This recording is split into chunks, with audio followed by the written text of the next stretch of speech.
I got fired in the morning, dumped before lunch.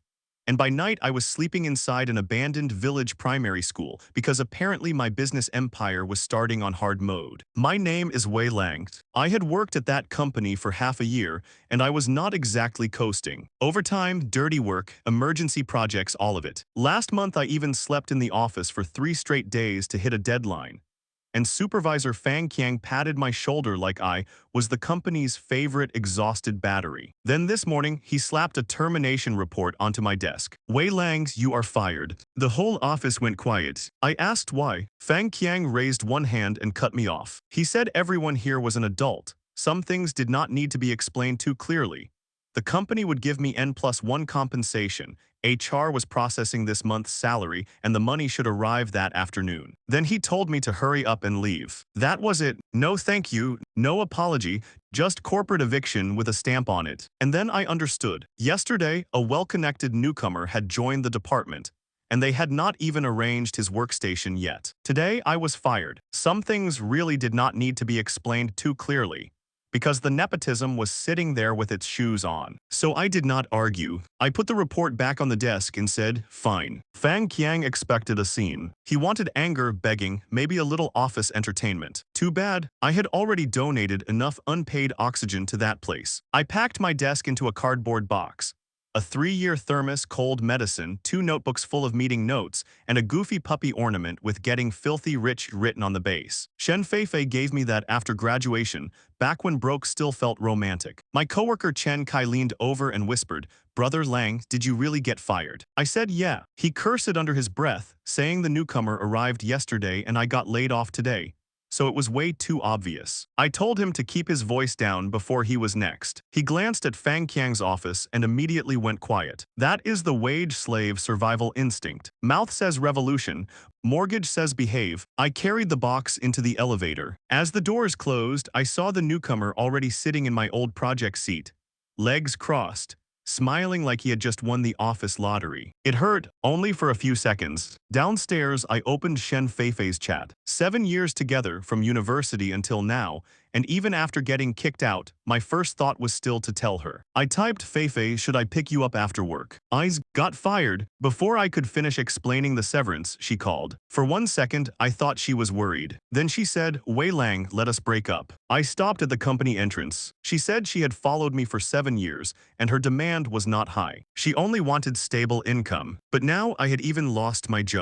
I tried to say it was temporary, that the severance would arrive soon, that I could find another job. She cut me off. She was tired. She did not want to keep waiting for the future I always promised. She was 28, not 18. There was no need to continue. Then she hung up. I stared at the photo of us on my phone. In it, she was leaning on my shoulder, smiling like we had already survived the hard part. Back then, we rented a tiny room in an urban village, sweated through summer nights, and she told me that even if I stayed poor, she would still stick with me. 7 years could not survive one termination notice. I turned off the screen and walked toward the road. Then a mechanical voice sounded in my head. Host emotional fluctuation detected to have reached the critical value. Super corporation system is binding. Binding successful.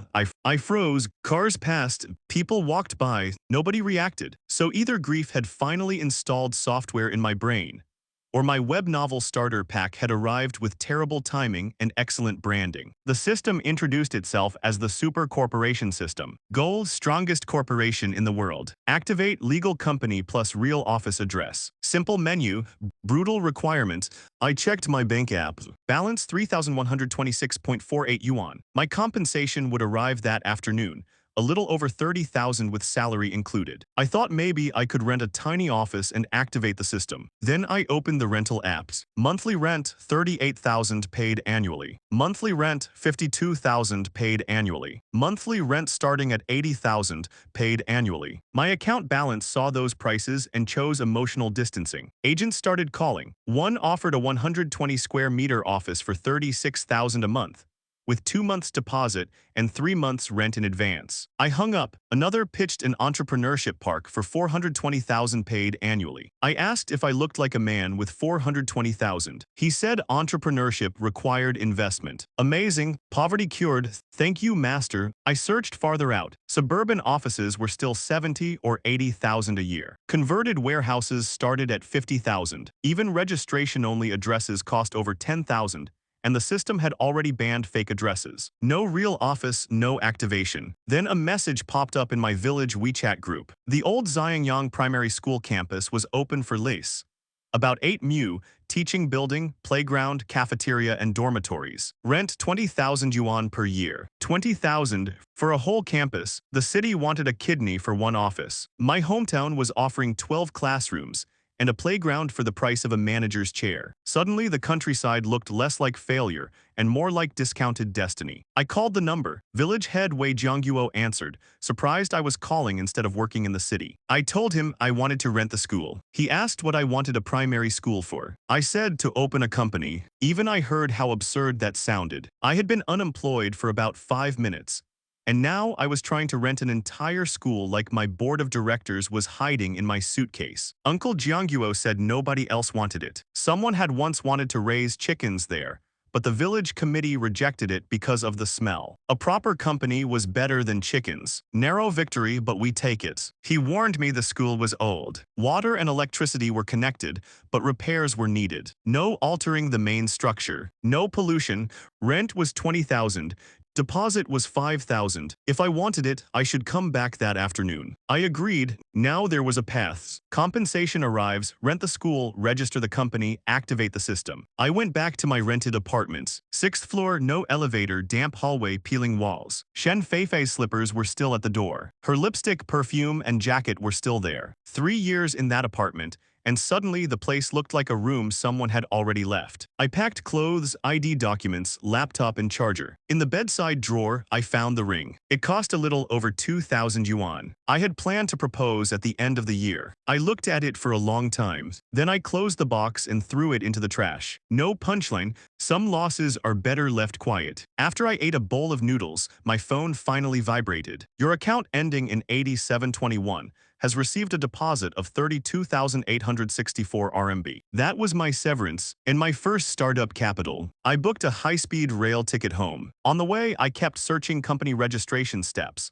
Company name, business scope, registered address, legal representative information. Yesterday, those words would have put me to sleep. Today, they looked like mission objectives. At a little past 4, I dragged my suitcase into the village. Under the big locust tree, the usual grandpas and grandmas immediately spotted me and started asking why a city worker was back with luggage. I said, I'm preparing to come back and open a company. Silence. Then the questions came.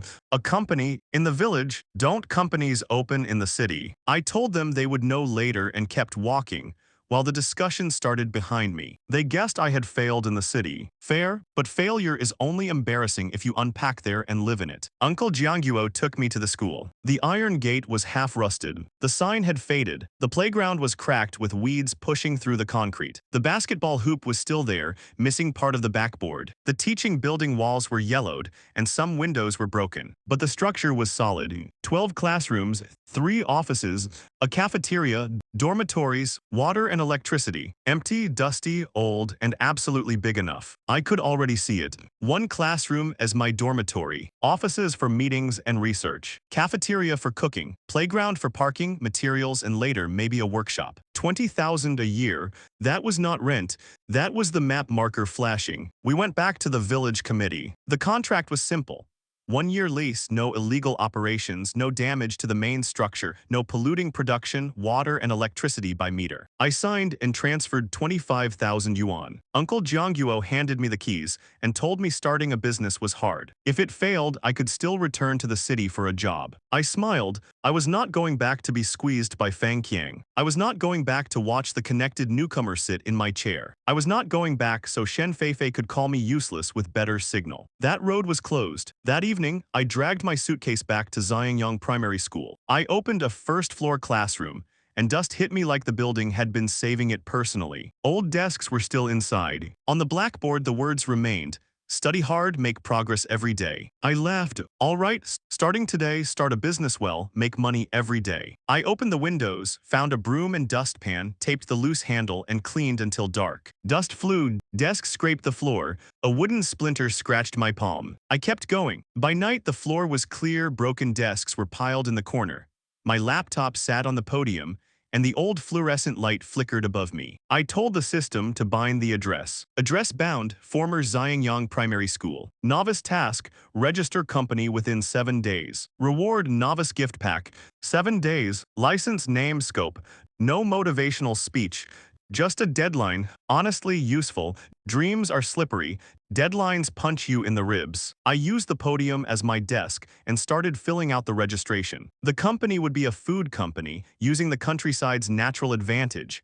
Vegetables, fruits, and agricultural sideline products. For the name, I tried a few options. Wei Lang food sounded tiny. Xinglang food sounded too local. Langchao food was already registered. So I typed Xinglang food. Xing as in starry sea. Lang from my name, a wave with stars behind it. Slightly dramatic, yes.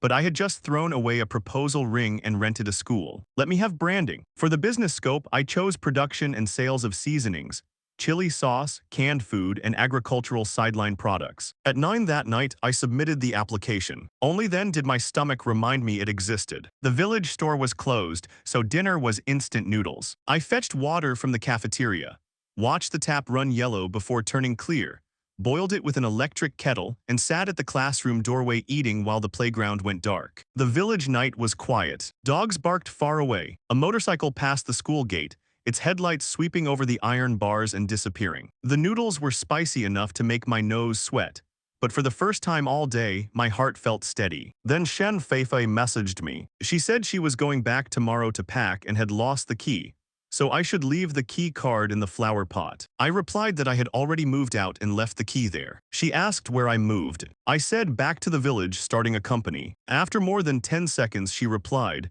Wei Lang, can you stop acting out of spite? I smiled. From her side, it probably did look like I had rage quit the city and selected countryside entrepreneurship out of pure spite. I did not explain. I only replied, I am very clear-headed. Then I set her chat to do not disturb. The system spoke again. Registration submitted. Novice gift pack issued. Open. I said open. Rewards, handmade chili sauce recipe. 50,000 yuan renovation funds, small processing room blueprints. My phone vibrated. Your account ending in 8721 has received a deposit of 50,000 RMB. Real cash, not a loan, not an advance. The system saw me nearly broke after rent and dropped renovation money like it had been waiting behind the curtain. The blueprint pointed to the 3 east side classrooms. Cleaning, preparation, boiling, filling, packaging, and storage. Basic renovation estimate, 48,000 to 52,000 yuan. Look at that. The system gave me 50,000 and then immediately handed me a plan that cost basically 50,000. Generous but with supervision. The chili sauce recipe was even cleaner. Exact pepper ratios, oil temperature, garlic timing, fermented black beans, oil sealing method. No appropriate amount. This thing measured flavor like a lab report. So the first product of Xinglang food was set. Handmade chili sauce. Then came the next task. Task, recruit at least 3 formal employees within 7 days. Reward, employee talent viewing. Painfully true, I had a school, a recipe, a blueprint, and one tired founder. That is not a company yet. That is a loading screen with rent. Past 10, I walked through the teaching building with a flashlight and marked the 3 east side classrooms. First room near the faucet, cleaning. Second room, cutting, preparation, boiling. Third room near the playground, packaging and storage. Sink here, stove here, shelves here. I worked until 11:30, then slept in the cleaned classroom. The next morning I woke up sore, washed my face in cold water, ate bread, found a small blackboard, wiped off the dust, and wrote the recruitment notice. Xinglang food recruitment. Site cleanup, food processing, packaging, daily odd jobs. Salary 3,000 yuan per month. 4 days off per month. Busy farming season, leave allowed. Salary still paid. No age restriction, as long as the body could work and the person was down to earth. Address, former Xinglang Primary School. Contact Wei Lang. I leaned it against the school gate, took a photo, and sent it to the village WeChat group. Less than 10 seconds later, the group exploded. Was I really recruiting? Yes, 3,000 a month. Correct. Salary still paid during busy farming season leave. Yes, with advance notice and arrangement. Everyone doubted it, and I understood why. A boss promising paid busy season leave sounded like a benefit that would disappear the second someone asked for it in writing. But the village had exactly what I needed. Hardworking middle-aged and elderly people whose city factories ignored because of age. Handmade chili sauce did not need everyone to sprint. Washing peppers, peeling garlic, bottling, labeling, cleaning, and repeating the same process every day needed patience, responsibility, and steady hands. At a little past 8, Aunt Fang arrived, still holding freshly picked cowpeas like she had combined farming and job hunting into one efficient trip. She asked if the notice counted. I said it did. She was 52. I said that was fine. She did not know food processing. I said she could learn. She asked if she could really go home during busy farming season without salary deduction. I said yes. Her family had 10 mu of corn, so when things got busy, she really had to leave. I told her I would not go back on what I wrote. She was tempted but said she would discuss it with Uncle Fang first. Good, the first wave had reached the shore. After that, Auntie Du and Uncle Chen came over. Auntie Du was in her early 60s but full of energy. Uncle Chen had worked at the town brickyard and looked like he could still carry half the notice board if it annoyed him. They asked about age, salary, and the company. I told them we were making handmade chili sauce. Auntie Du summarized the entire business as chopping chili, frying it, and bottling it. Honestly, not wrong. Just missing the official food production part, where hygiene and standards prevent your product from becoming a legal incident. I explained that the 3 East Side classrooms would become the processing room, with floor treatment, wall painting, and plumbing and electricity modifications. Then a few young men arrived, including Luo Xiaofai, who used to catch fish with me and had recently come back from an electronics factory. He looked at the notice and joked that 3,000 yuan a month plus paid busy season leave made me too charitable as a boss. Another guy said if it was real, he wanted to slack off for a salary. Auntie Du immediately scolded him. I said I would pay as written, but the work had to be done well. Lazy people and corner cutters would not stay. Then Lupo Xiaofai asked what everyone wanted to ask. How long can your company last? The gate went quiet. I said how long it can last isn't something said with the mouth. Start doing it first. If you are willing, try. If not, it doesn't matter. He backed off and said he would look around more. No rush. Suspicion was normal. I had shown up yesterday with luggage and suddenly started hiring people from a school gate. I would have questions too. Then an old man walked over with a cane. It was Grandpa Gu Jianmin from the west end of the village. 63 years old, used to work at the agricultural machinery station. If someone's tractor broke, water pump failed, or tricycle refused to start, people called him. He stood before the blackboard for a long time and asked if an old man like him could do the work. I said yes. He said his legs were not fast. I said the work could be arranged. After a few seconds, he said he wanted to try. Everyone looked over. Auntie Du asked if he was really coming too. Grandpa Gu said being idle at home was still being idle. Earning a little money was something. And besides, he could see that I really wanted to accomplish something. That line landed harder than I expected. Yesterday morning, the company threw me out. Yesterday noon, Shen Feifei left. Last night, I ate instant noodles in a dusty classroom. And now this old man looked at me and saw effort instead of a joke. Then the system rang in my head. Employee talent viewing unlocked early. Special practical talent detected. I looked at Grandpa Gu. View, Gu Jianmin 63. Talent Mechanical Repair Mastery. Use Renovation and Equipment Maintenance. Mechanical Repair Mastery. I nearly laughed. The system gave me 50,000 for renovation, but money alone did not fix leaking pumps, aging wires, stoves, exhaust fans, and equipment installation. To me, that was a chain of invoices. To Grandpa Gu, that was familiar work. So I told him he could start today. He was surprised it was that fast. I explained the terms again. 3,000 yuan salary, 4 days off per month, busy season leave allowed, and early work would include plumbing and electricity modifications, repairing doors and windows, and sorting old tables and chairs. Grandpa Gu smiled and said he knew how to do those jobs. Perfect. I reached out my hand. Grandpa Gu, welcome to Xinglang food. He paused, wiped his hand on his trouser leg, and shook mine. The villagers whispered immediately. Old Gu had actually joined. 3,000 a month. He knew how to fix machines. This kid Wei Lang really knew how to pick people. And standing at the gate of a broken old primary school with one employee, a 7-day recruitment task, 50,000 yuan in renovation funds, and a chili sauce recipe waiting in my system panel. I finally understood something. The city thought it fired me. It had actually sent me back to build. The next morning, my tiny factory stopped being just me. A broken school and dangerous optimism. Auntie Du stepped forward first. 61, steady hands, no blurry eyesight. And she said peeling garlic or cutting vegetables was no problem. Du Gilan 61, talent manual proficiency, use basic food processing, accepted. Then Uncle Chen Daju jumped in like he was afraid the job would run away. He used to move bricks and carry cement, so if I needed site clearing, he was ready. Chen Daju 58, talent handling stamina, use site clearing and heavy work. Also accepted. The system was basically handing me a human forklift and a garlic peeling specialist before breakfast. Not bad for a company whose headquarters still smelled like dust. The villagers started getting tempted. 3,000 a month was not huge in the city, but here. Close to home, no factory dorms, 4 days off, and paid busy season leave. That job posting sounded suspiciously kind, which meant, of course, someone arrived to poison it. Cao Fakai walked in wearing a floral shirt, prayer beads in hand, smiling like a man who had already rehearsed the insult. He was the one who wanted to rent this school for chickens, and got rejected,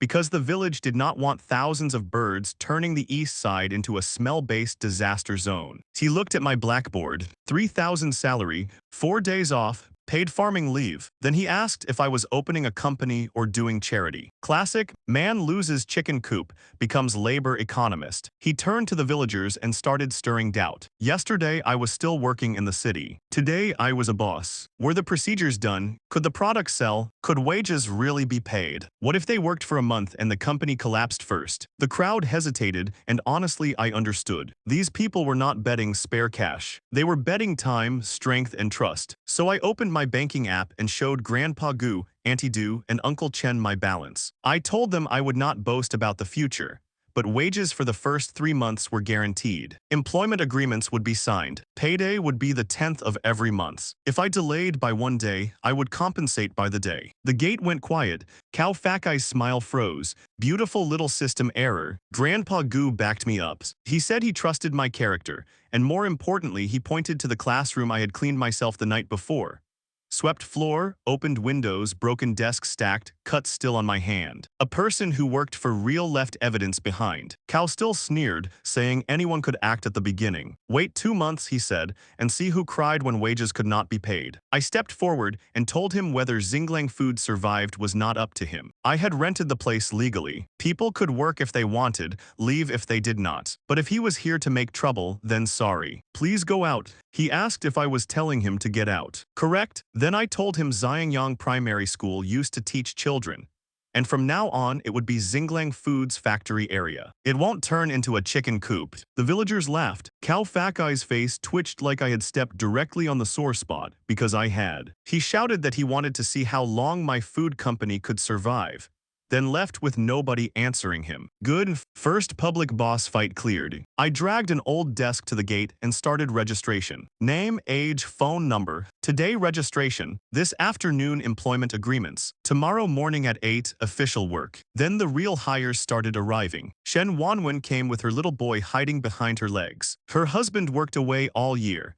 and school pickup and drop-off had trapped her at home for years. Other employers called her schedule unstable and rejected her before she even got to prove herself. She was about to leave when I remembered she had studied finance and accounting and still had a junior accountant certificate. Shen Wanwen 36, talent account organization, use early stage finance. An accountant had walked up to my school gate holding a child's hand. I was not letting that go. I told her she could handle expenses, procurement, salaries, receipts, and basic records. Come after school drop-off, leave for pickup. As long as the work was done, she did not need to sit here for 8 hours pretending a chair was productivity. Salary also 3,000. Her eyes went red. For years, people treated her like staying home with a child meant she had no value. Now she had a real position in front of everyone. She said she was afraid she would not do well. I told her being afraid meant she would be serious. Then her son asked if mom would have salary too, and when she said yes, he immediately asked for Ultraman cards. The whole gate laughed.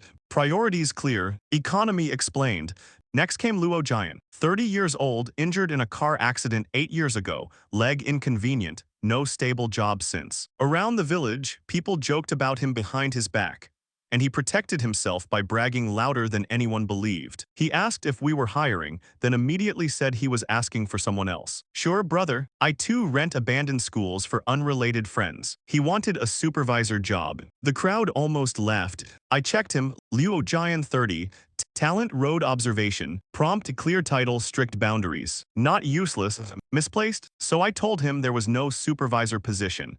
But I did need a safety and order supervisor. Gate registration, traffic guidance, outsiders entering and leaving the first checkpoint of the company. The words first checkpoint hit him like a promotion letter. He accepted on the spot. I gave him the rules. 3,000 salary, 4 days off, no running around, no random bragging, no arguing with villagers. He claimed he never argued. Auntie Du quietly reminded him about the tofu seller incident. He started to fire back. I tapped the table once and he swallowed it. Progress, small but visible. Then Luo Yufan arrived. Bracelets clinking, chin raised, village gossip network fully operational. She asked if the 3,000 was real and said she wanted in too. Auntie Du asked why a woman who always said she was not short of money needed work. Luo Yufan said nobody went against money, and besides, she was here to help me. Then she asked for an easier job because her health was not good. Auntie Du rolled her eyes so hard it needed its own registration form. The system had an answer. Luo Yufan 48. Talent acquaintance spread, use sales promotion, keep away from accounts and formulas. The village gossip system had a business application. Terrifying, useful, I made her market promotion specialist. Town stalls, grocery stores, tastings, customer maintenance. A job for someone who knew everyone and could talk half a street into surrender. Her eyes lit up. Then I added the real hook. 3,000 base salary plus commission per bottle sold. She grabbed the pen instantly. By around 10, the registration book had 6 names. Gu Jianmin, Du Gilan, Chen Daju, Shen Wanwen, Luo Jian, Luo Yufan. The system asked for 3 within 7 days. I had 6 before lunch. Poverty may not build wealth instantly, but it absolutely builds scheduling speed. I stopped hiring there. Others could wait until production expanded. For now, the work was simple. Clean the school, renovate the 3 east side classrooms into a processing room, then install equipment when it arrived. Everyone already had a lanes. Uncle Chen moved and cleared. Auntie Du wiped and sorted. Grandpa Gu checked wires and pipes. Shen Wanwen would bring documents. Luo Jian guarded the gates. Luo Yufan went to ask grocery stores about chili sauce. I still had to go to town for agreements and the business license. On the way, I reminded Luo Jian that guarding the gate did not mean scaring people. Be polite, register visitors, do not argue. He said he was a company man now. Give a man a title and suddenly he starts downloading workplace discipline. At the town service hall, the window staff member checked my Xinglang food application. The moment she saw the registered address was the former Xinglang primary school. Her tone changed. Special site, further verification. Hard to say, go back and wait. There it was, bureaucracy fog machine, activated. I asked what material was missing. She would not say. I asked whether normal enterprise registration was within 3 working days. She said my situation was special. Special where? No answer. I left, then realized 1 copy was missing and turned back. Before I reached the window, I heard 2 staff members whispering. Was I the one from Xinglang village? The old school address, the ones who offended Brother Cow. Brother Cow had called that morning and said my procedures should be stricter. Stricter meant holding it up. So Cow Fakai had not just lost at the gate. He had reached into the town office by afternoon. Fast worker, terrible hobby. I did not confront them. No evidence, no point. I collected my copy, walked out, and searched town leadership responsibilities. Deputy Mayor Han Zhiguo. Market regulation, investment promotion, rural industrial development, food company, abandoned school reuse, village employment. My whole project sat inside his job description like it had paid rent. I went straight to the town government. No appointment, but the guard heard I had rented the old school and already recruited 6 villagers. Checked my materials, made a call, and let me in. Upstairs, I explained everything in order. Leased school, company application, 6 villagers hired. Counter delaying with no clear reason, suspected human interference. No crying, no table slapping, just facts. Deputy Mayor Han called me in. I laid out the materials and told him I was not asking for special treatment. If materials were missing, I would add them. If inspection was needed, I would cooperate. If the project failed rules, I would fix it. But I could not accept a license being delayed for no reason. Then I told him the actual stake. 25,000 rent and deposit already paid, handmade chili sauce planned with local chilies, garlic, and fermented black beans. A standardized processing room first, and 6 villagers already recruited at 3,000 yuan each. A former machinery worker, a stay-at-home mom, a disabled man without stable work for 8 years. Deputy Mayor's hand had been calm until then. Then his pen stopped. He looked up and asked, "Are the situations of these people you mentioned true?" "Accurate," I said, and pushed the registration notebook across Deputy Mayor Han's desk. He read the 6 names, stopped on Luo Jian, and remembered him from the town's disabled employment survey. When Han asked what job I gave him, I said gate guard. Entrance registration, vehicle guidance, and order maintenance. Not heavy labor, a useful post built around what he could actually do. Han's expression changed. I told him I was not running charity. A company had to earn money, but outside factories rejecting someone did not mean that person had no value. Put people in the right place, and the so-called burden becomes your first checkpoint. Then came the numbers. 25,000 already spent on rent and deposit, around 50,000 planned for renovation, 6 employees at 3,000 each, at least 18,000 a month in wages. That was why I could not let the business license drown in special situation fog. Han asked about food safety. I admitted I was learning, but I knew the basics. Separate zones, non-slip flooring, drainage, washable walls, hats, masks, gloves, raw material records, finished product records. I showed him the simplified renovation sketch from the system blueprint. Not pretty, clear? He called Director Peng from Market Supervision. Director Peng checked the materials and gave the clean route. Business license first, food-related procedures next, then production license, label filing, and inspection reports before any pre-packaged chili sauce could be sold outside. Finally, a road map instead of fog. I promised no external sales before procedures were complete, only internal trial batches. Then Han asked Director Peng whether the business license had any reason to be stalled. Director Peng said if materials were complete, no. Han tapped the table and told him to handle it by process. Inspect what needed inspection, guide what needed guidance. But nobody should make one phone call and drag the counter into playing dead. Quiet sentence, heavy weight. I had barely gone downstairs when the same window staff member called. Suddenly, hard to say had become very easy to say. I needed a commitment letter saying the old school building's main use would not be changed, plus an extra village committee seal on the site certificate. 2 items, that was all. Mayor Han did not open a back door. He opened the front door someone had been leaning on. I got the template, printed 6 employment agreements and 2 commitment letters, then made temporary chest badges. Equipment maintenance, food processing, site logistics, financial registration, security and order, marketing, promotion. The print shop boss laughed at the ritual. I told him even a small company had to look like one. Then I bought tape measure, markers, gloves, masks, brooms, and mops. The hardware store owner recognized me and offered future discounts on pipes and wires. The day started with a blocked license. By sunset, I had a checklist, agreements, badges, supplies, and a hardware discount. Progress does not always roar. Sometimes it laminates. Back at the school, Luo Jian stood at the gate with an old student workbook like it was an official ledger. He reported everything. Auntie Du confirmed she would start, Luo Yufan had already talked to 2 grocery stores, and Cao Fakai had wandered by at 3. Cao tried to stroll in. Luo Jian politely stopped him, said this was Xinglang Foods factory area and outsiders had to register. Cao cursed at him for putting on airs. Luo Jian did not argue. He only said, company regulations, please understand. Character development with a clipboard. I praised him and handed him his name tag. Xinglang Food Luo Jian, security and order. He stared at it like it was made of gold. For some people, dignity is not a bonus. It is the first real salary. That night after instant noodles, I organized the employee information Han wanted. Then Shen Feifei messaged me, asking if I really returned to the village and whether the company was processed. When I said it was going through the process, She warned me not to dump all my compensation into it. Starting a business was not simple. She was afraid I would end up with no way out. No way out? That door closed yesterday. I replied I have things to do and put the phone face down. The system rang immediately. Team formed, 6 full-time employees. Recruitment task completed beyond quota. Reward employee talent viewing. System mall activated.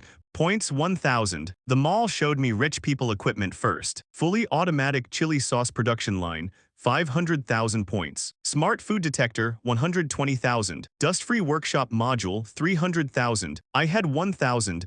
Luxury showroom, bus fares, so I bought the basics. Purchase, chili washer, sauce cooking pot, filling machine, capping tool, turnover baskets, disinfection set. Skill books, junior financial practical operation, junior sales pitch. Total 1,000 points. Delivery within 3 days. Then I used the skill books on Shen Wanwen and Luo Yufan. No instant genius, no magic diploma. Just better practical ability. Good. If one glowing book could create a senior accountant, I would fear my own payroll. The next morning, the team arrived like they had something to prove. Luo Jian came early with 2 warm eggs from his mother, and his badge pinned crooked. Auntie Du brought steamed sweet potatoes and scolded me for eating instant noodles. Uncle Chen brought a shovel. Grandpa Gu brought tools and went straight for the old wiring. Shen Wanwen dropped off her certificate and ID copy before taking her child to school. Her child asked if mom was really going to work. I said yes, she was our finance person. The kid asked if finance meant managing money. I said yes. He said, then my mom is amazing. Shen Wanwen tried to wave it off, but I told her he was right. Managing money was an amazing job. She looked down fast, eyes red. Then Luo Yufan arrived and shouted, "Boss, I'm here," loud enough for the next village to update its files. I handed out the employment agreements. They stared at the legal wording like exam papers. Luo Jian claimed he understood while holding his copy upside down. Shen Wanwen laughed, and he flipped it over so fast the paper almost filed a complaint. I did not let them sign blindly. I read the terms. Workplace at the old school, 1 month probation with salary still 3,000, wages on the 10th, 4 days off, paid busy season leave with advance notice, and no wage deduction for real family emergencies. Uncle Chen asked what if harvest took half a month. I said give notice, even a month off, salary still paid. Everyone froze. I told them the point was to let them earn money while taking care of families, not abandon families to earn money. But the bottom line was clear, leave was fine, lying was not. Then came hours, 8 to 3 with a 2-hour lunch break. 5 working hours. Uncle Chen asked if I could make money like this. Fair? If a factory boss offered me that package, I would check the exits too. I told them we were not a big factory. Rent was 20,000 a year, not hundreds of thousands. The workshop was new, equipment had not arrived, and everyone was learning. Early stage priority was not speed. It was stability. If orders grew later, overtime subsidies would exist. For now, clear hours, clear rules, and wages paid in full even if the factory failed. The room went quiet.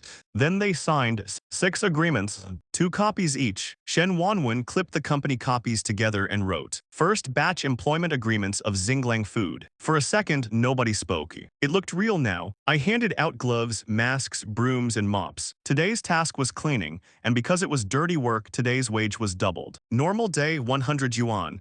Today, 200 yuan. At this point, I was accidentally stress testing their ability to receive decent treatment. I left for paperwork and county purchases. Grandpa Gu handled the site. Shen Wanwen recorded work and supplies. Luo Jian guarded the gate and, very importantly, did not argue. The village committee added the seal. The service hall accepted the documents and said there should be feedback before closing time. Funny how hard to say becomes precise when Deputy Mayor Han has asked about it. Meanwhile, back at the school, the team realized my money had not fallen from the sky. I had just been fired. Rent cost 25,000. Renovation needed money. Wages needed money. And I was still paying double for cleanup because I took them seriously. So they worked like they could not let that wage down. Shen Wanwen logged usable and damaged desks. Auntie Du wiped and sorted. Uncle Chen moved heavy things. Grandpa Gu opened a socket panel and found blackened, cracked wiring. Classroom East 1, sockets aging, wiring needs replacement. Then a scrap collector tried to enter for old desks. Luo Jian blocked him politely,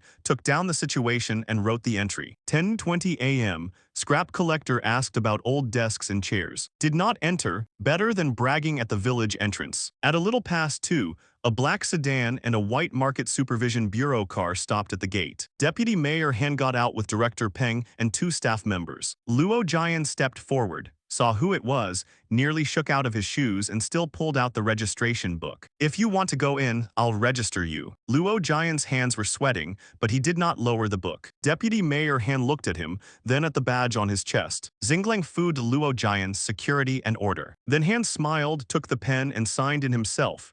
Han Zhiguo Town Government on-site visit. Director Peng signed too. The two staff members had no choice but to queue up like obedient visitors. Tiny village factory, actual rules. Somewhere Kaofakai probably felt a chill and did not know why. Inside, Han saw the old school already changing. Broken desks were stacked, trash was bagged.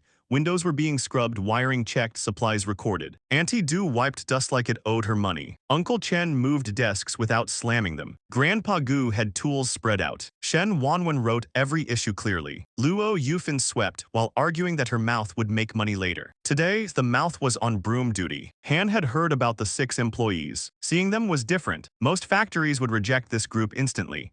Too old, too slow, too unstable, too troublesome. But here they were, working with name tags in an abandoned school that suddenly looked less abandoned. Director Peng checked the outlet Grandpa Gu opened. The wiring was cracked and blackened. He agreed it had to be replaced before equipment touched it. Then Han asked where I was. Shen Wanwen said I had gone to the county and told them to leave at 3 if I did not return. Han blinked. 3 o'clock, she explained the schedule. 8 to 3, 2-hour lunch break, and 200 yuan for today's cleaning because the work was dusty. Director Peng quietly wondered if I had staged all this to impress them. Reasonable suspicion. Good treatment looks fake when bad treatment is the local operating system. So Han asked for the agreements. Shen Wanwen brought the folders. First batch employment agreements of Xinglang Food. Han and Director Peng read it. Probation salary stayed 3,000. Wages paid on the 10th, early if there was a holiday. Busy farming leave paid. Real family emergencies did not deduct wages. Director Peng's face basically said, "What species of boss wrote this?" Then Luo Yufin, already spiritually on commission, started defending me. Uncle Chen said I treated them like human beings, so he would work hard even if the factory made no money. Auntie Du said for 200 yuan today, she would feel bad if she did not scrape every speck of dust clean. That ended the suspicion. Han closed the folder and handed it back. Keep it safe. This agreement carries more weight than any guarantee. On his way out, he patted Luo Jian's shoulder and told him he was doing a great job standing guard. Luo Jian turned red enough to power the wiring himself. On the ride back, Han admitted he had suspected a performance. Now he decided Xinglang Food would become a key supported project in town. College student entrepreneurship subsidies, disabled employment subsidies, agricultural product processing support.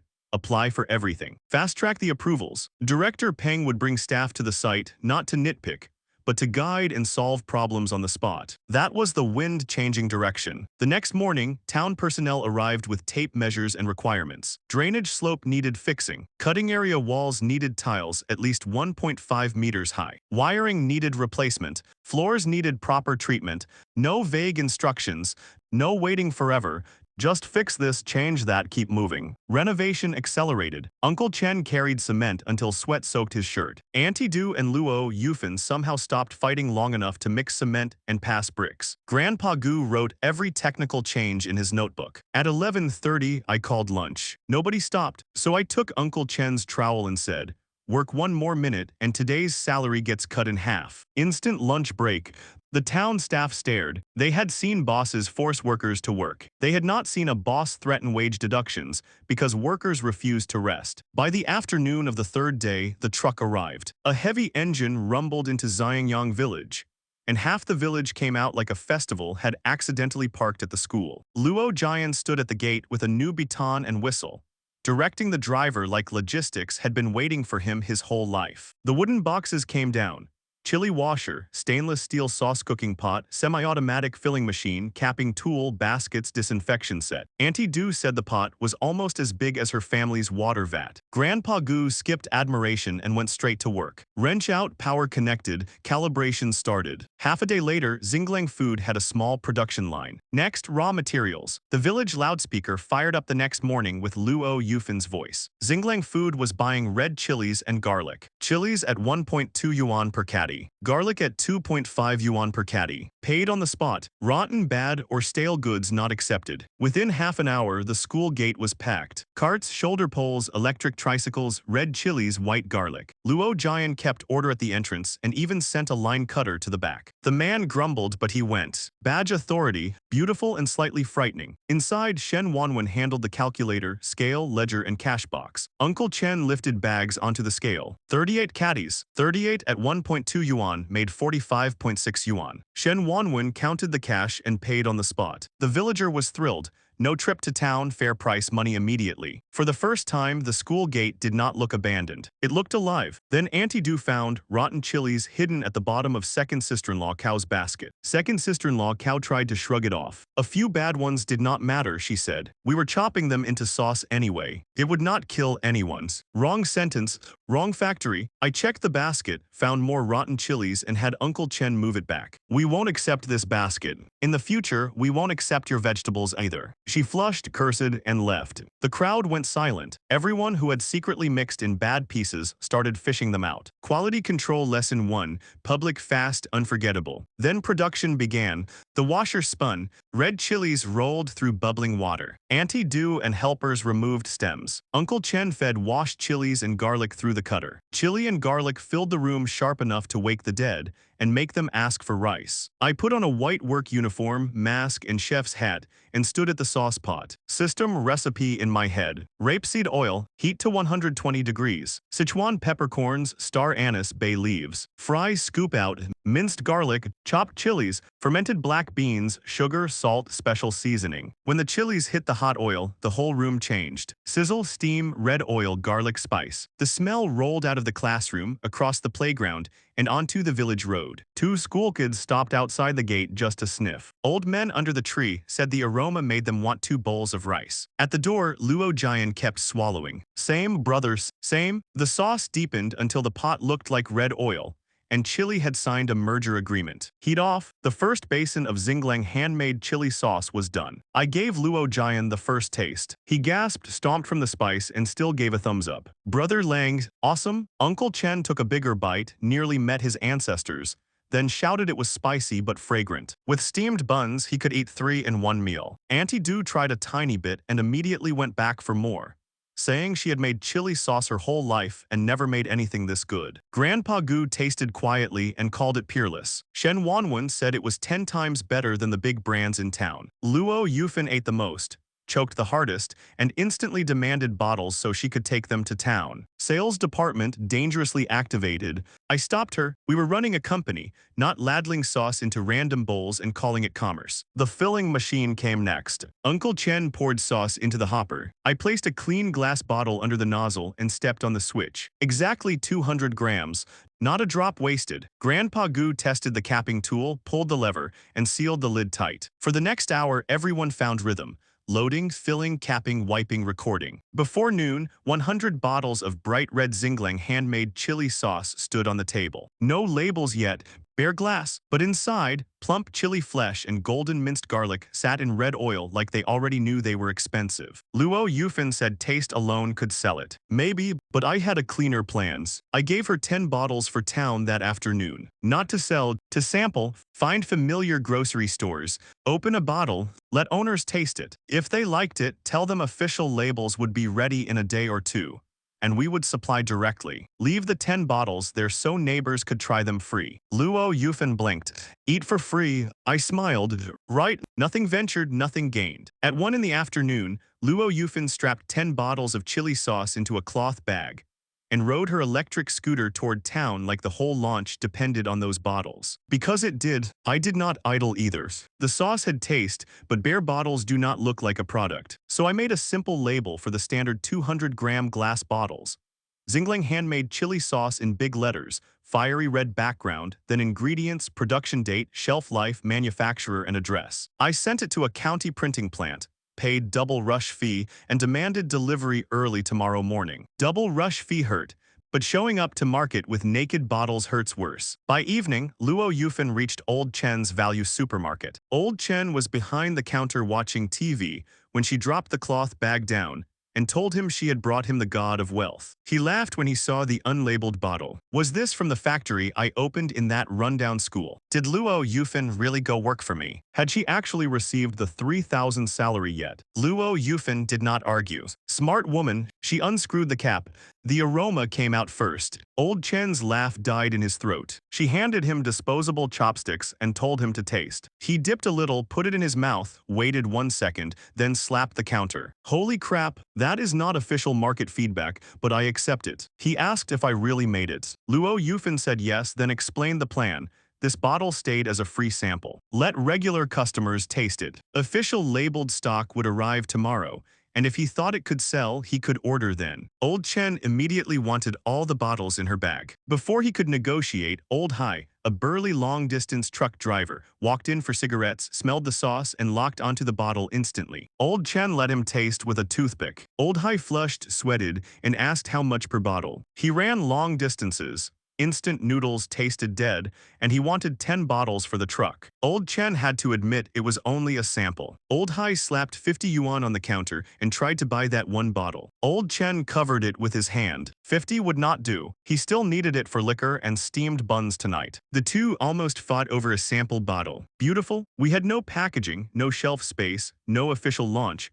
And Old Hai was already acting like the sauce had solved long-distance sadness. Luo Yufan stepped in and told Old Hai to come back tomorrow. There would be plenty. After Old Hai left, Old Chen's eyes changed completely. He told Luo Yufan they were relatives and demanded 300 bottles tomorrow. Then he corrected himself, 500. At a little past 8, Luo Yufan rushed back to the factory, threw the empty cloth bag onto my desk, and announced victory. She had visited 10 grocery stores. Everyone who tasted it liked it. Old Chen and Old He even wanted to pay deposits. Old Hai almost fought Old Chen for the sample bottle. Auntie Du and Uncle Chen were stunned. Was it really that easy to sell? Luo Yufan glowed. Store owners were sharper than us, she said. If it could sell, their tongues knew immediately. Then she finally asked the missing question, price. I said retail was 15 yuan. Wholesale was 12.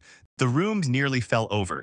Luo Yufan said Leoganma in town sold for 9.9 yuan. Auntie Du said 15 yuan could buy real food in the countryside. Uncle Chen suggested 8 or 10 yuan, small profits, quick turnover. I looked at Luo Yufan and asked what she thought. Her system-boosted sales sense kicked in. She remembered Old Hai nearly starting a countertop war for one bottle. Then she slapped her thigh. The boss is right. 15 it is. That is the sound of sales confidence being born. The next morning just after 8, the rushed labels arrived. Red background, black characters, proper ingredient list and address. The second those labels wrapped around the glass bottles, the sauce stopped looking like a village experiment and started looking like a shelf product. Everyone moved fast. Auntie Du and the helpers wiped bottles. Shen Wanwen checked quantities. Uncle Chen packed 12 bottles per box. Luo Yufan, Luo Jian, and I stuck labels. In under 2 hours, 500 bottles were packed into more than 40 boxes. I borrowed an electric tricycle from the village,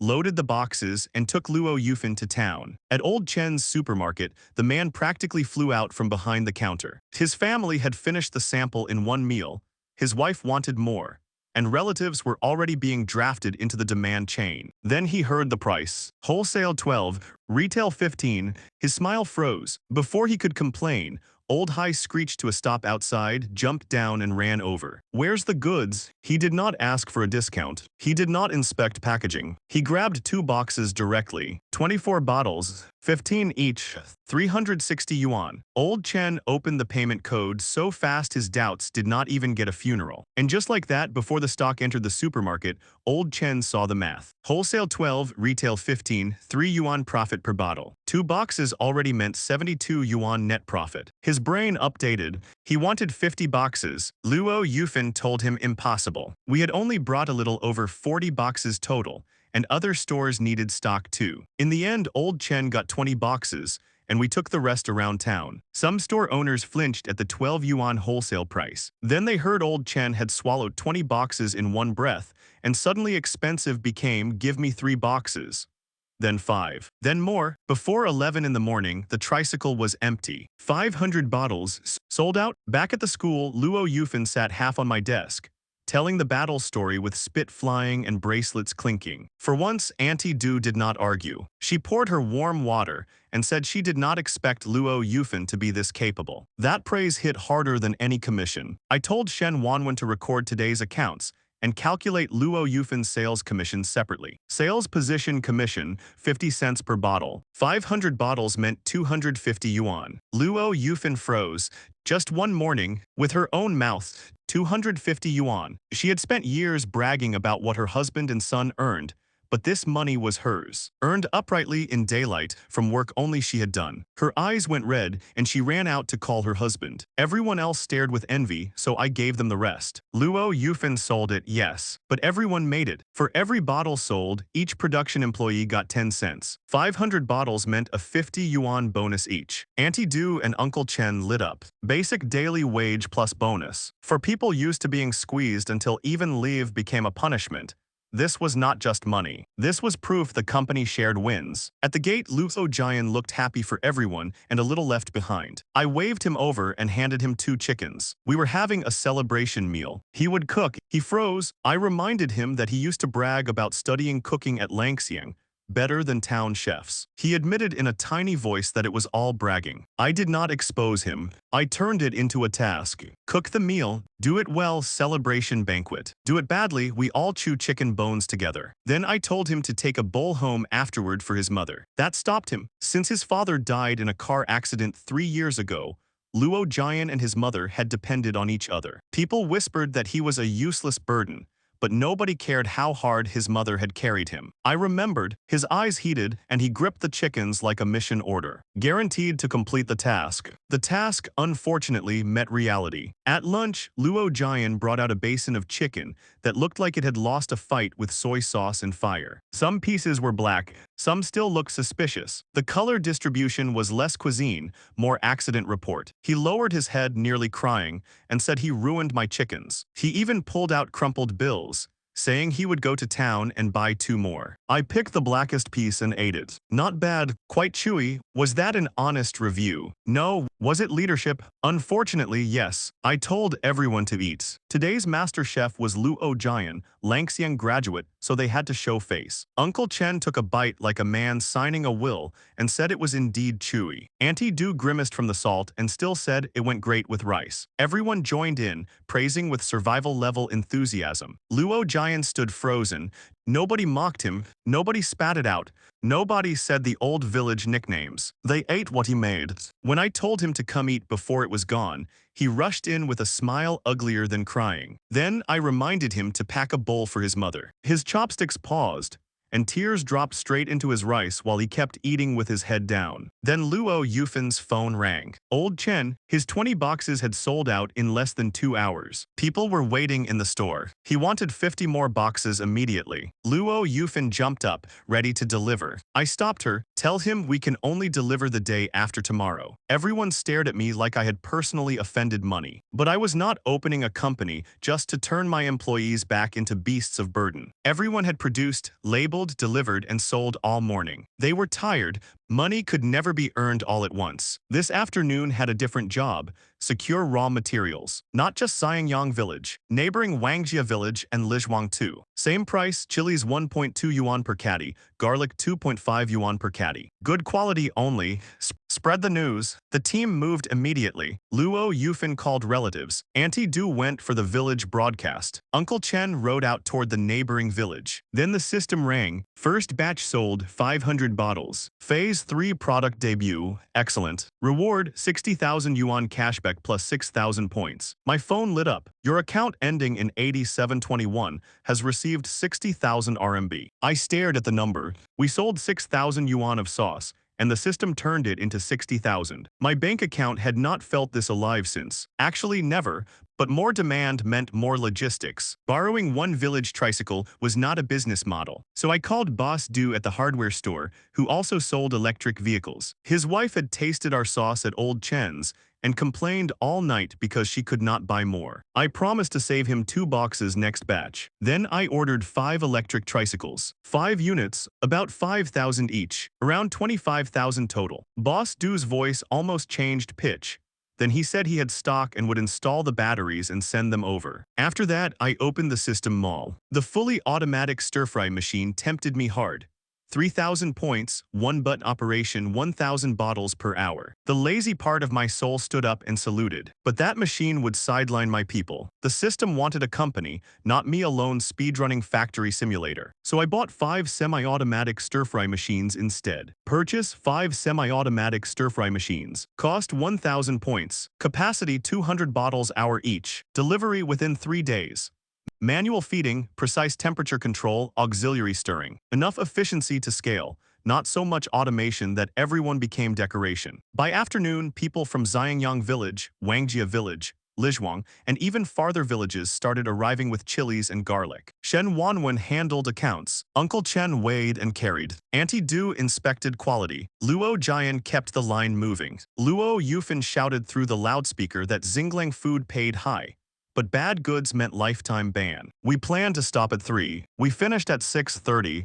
Too many people, too many bad peppers mixed in. Too much work for 6 employees, and one boss pretending not to be exhausted. Looking at everyone collapse from fatigue, I understood the next step. We needed more people. When everyone left, I told them to recommend suitable candidates. Luo Jian walked home slowly with a plastic bag in his hand. Inside was the chicken he had cooked. Ugly chicken, yes, but it was the first dish he had made through his own work and could proudly take home. He wanted to tell his mother he was not the old village joke anymore. He was Xinglang Food Security and Order Officer, a man with a proper job, income, and a company celebration meal in his hand. He opened the creaking wooden door. Under the dim bulb, Fang Yume was making plain cabbage soup. She smelled the chicken and immediately went alert. Luo Jian grinned and held up the bag. "Mom, chicken, I made it," Brother Lang said. Before he could finish, Fang Yume grabbed a broom and smacked him. She thought he had stolen it. He had only 10 yuan on him. How could he buy chicken? She hit him, angry and scared,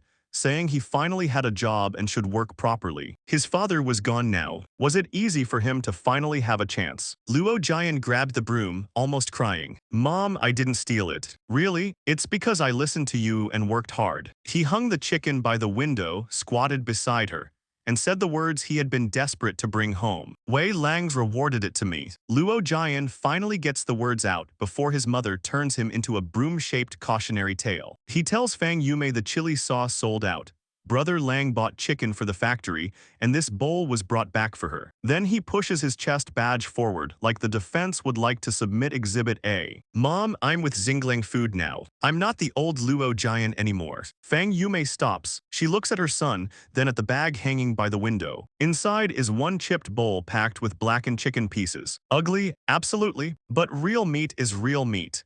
And in that house, real meat does not need a beauty filter. She tastes the sauce at the edge of the bowl. Salty, bitter, burnt in places. Still, it is meat, cooked by her son, earned by her son, brought home by her son. Her eyes go red. She curses him as a prodigal son for ruining good chicken, but her voice is already breaking. Then she eats slowly, says it is delicious, and gives him the biggest piece. Luo Jian almost cries again. This man came home expecting proof of employment, and accidentally delivered character development with side dishes. Over at Luo Yufan's house, the factory effect is even louder. She is sitting in the courtyard like a retired empress, drinking strong tea while her husband Luo Leifu and son Luo Dazhuang cook dinner for her. Yesterday, she revolved around the stove. Today, the father and son are asking if the fish scales are clean enough. Power changes people. Sometimes power is just a 3,000 yuan salary and a workplace that actually respects you. Then Luo Yufan remembers the real mission. Recruitment. She starts calling every relative with an idle young person at home. One cousin's son, one aunt's daughter. Anyone with hands, legs, and no job gets drafted into the Xinglang food conversation. The offer is simple. 3,000 yuan a month, 4 days off, working at Xinglang Primary School close to home. Luo Leifu quietly asks if she even has the authority to promise jobs. She looks at him like he just asked whether the son needs permission to rise. The boss personally told her to help find people. That is not gossip anymore. That is delegated authority, Your Honor. By the time dinner is ready, Luo Yufan has transformed from family loudspeaker into unofficial recruitment manager, and her husband and son are answering her like primary school students at roll call. Meanwhile, Shen Wanwen picks up her son Zhao Rui from school. The boy keeps staring at a box of deluxe Ultraman cards in the shop window. 30 yuan. Before today, that was several days of vegetable money. so she would have pulled him away before his eyes even finished loading the dream. But today, she buys it. Xiao Rui lights up. He thanks her again and again, and Shen Wanwen feels the entire day of bookkeeping become worth it. Then her phone rings, her husband Sun Qiang, and immediately the temperature drops. He heard she went to work at the lousy elementary school and tells her to quit. In his mouth, my factory is a joke, I am a fired loser, and her earning money is somehow an insult to his face. Shen Wanwen does not fold. She says she signed an employment agreement, says Xinglang food is reliable, and even suggests he come back because the factory is expanding and the treatment is better than what he has outside. Sun Qiang explodes. He would rather smash things and protect his ego than admit his wife found a real opportunity. He tells her not to take a single penny from him anymore and hangs up. No joke here, just a woman holding her son's hand, standing at the village entrance, realizing the money she earned today might have to become her backbone tomorrow. Back at Xinglang Primary School, I finish a bowl of noodles, and my phone starts vibrating like my number got leaked to every sales group in town. One caller wants 2 boxes of chili sauce because he missed the first batch. Another auntie asks if I am still hiring. Another person has 500 gin of peppers to sell. For a full hour, I am no longer a boss. I am customer service, purchasing, sales, HR, and the complaint department, all in one tired package. So I sit up and start fixing the real problem. Dedicated phone lines, landlines for security, finance, and sales. Fixed collection points in nearby villages. A proper sales team for supermarkets and agents. A delivery fleet, professional finance, legal, management, logistics. The 5 semi-automatic machines are coming.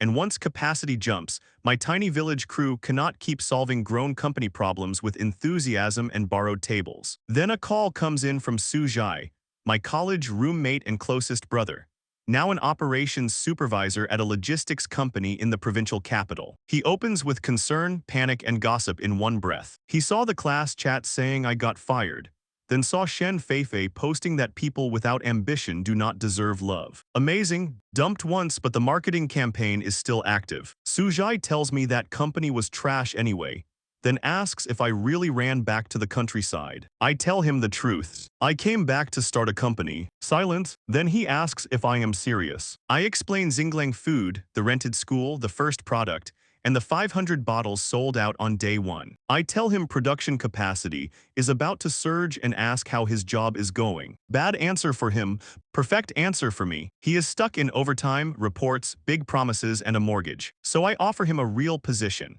Operations Director at Xinglang Food, 10,000 yuan base salary, food and lodging covered, plus year-end dividends. Su Zhai immediately suspects alcohol. Fair? From his angle, I got fired, got dumped, went home with 10,000 yuan, rented a school, sold chili sauce for 1 day, and am now offering executive packages. Sir, this sounds less like a business plan and more like a scam job post with confidence. He thinks I am acting out after the breakup, and tells me to come back to the provincial capital when I sober up. I do not push, I just tell him the logistics director seat is reserved for him. If he needs proof, I will send proof. The next morning at 7:30, Xinglang Primary School is already lively. Luo Yufan arrives with 3 recruits and tries to bring them in early, but Luo Jian blocks her at the gate. Company rule says work starts at 8, and people who have not onboarded cannot enter. Look at my security director. Yesterday, he was dodging brooms. Today, he is enforcing access control like the gate has national secrets behind it. One newcomer, Fang Wei, tries to offer him a cigarette. Luo Jian refuses because smoking is banned in the factory area. Fang Wei mutters that even a cripple can throw his weight around. I arrive right then and scan the 3 recruits. Fang Wei swift assembly,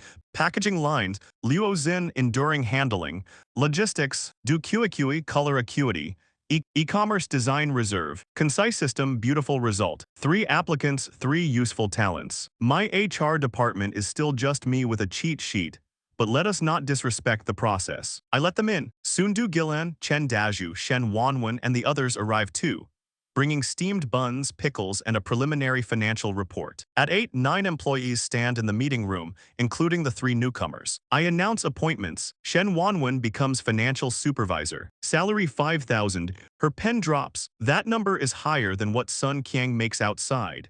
and you can almost hear yesterday's insults losing market value in real time. Grandpa Gu becomes director of the engineering equipment department. Salary 5,000. The old man quietly puts away his tobacco pouch and promises that as long as his bones can move, the factory machines will not break. Luo Yufan becomes deputy manager of sales. Her base salary rises to 3,500, with commissions unchanged. Her earrings practically start holding a shareholder meeting. Luo Jian becomes director of the security assurance department. Base salary 4,000. He freezes. A disabled village man who used to be laughed at now has a title, a badge, and a salary people cannot casually look down on. The three new hires get a 1-month probation salary of 3,000, then 3,500 after turning regular. Fang Wei goes to packaging, Luo Xin to logistics, and Du Qiqi follows Shen Wanwen for office work. Then Du Gilan and Chen Daju become logistics department supervisors,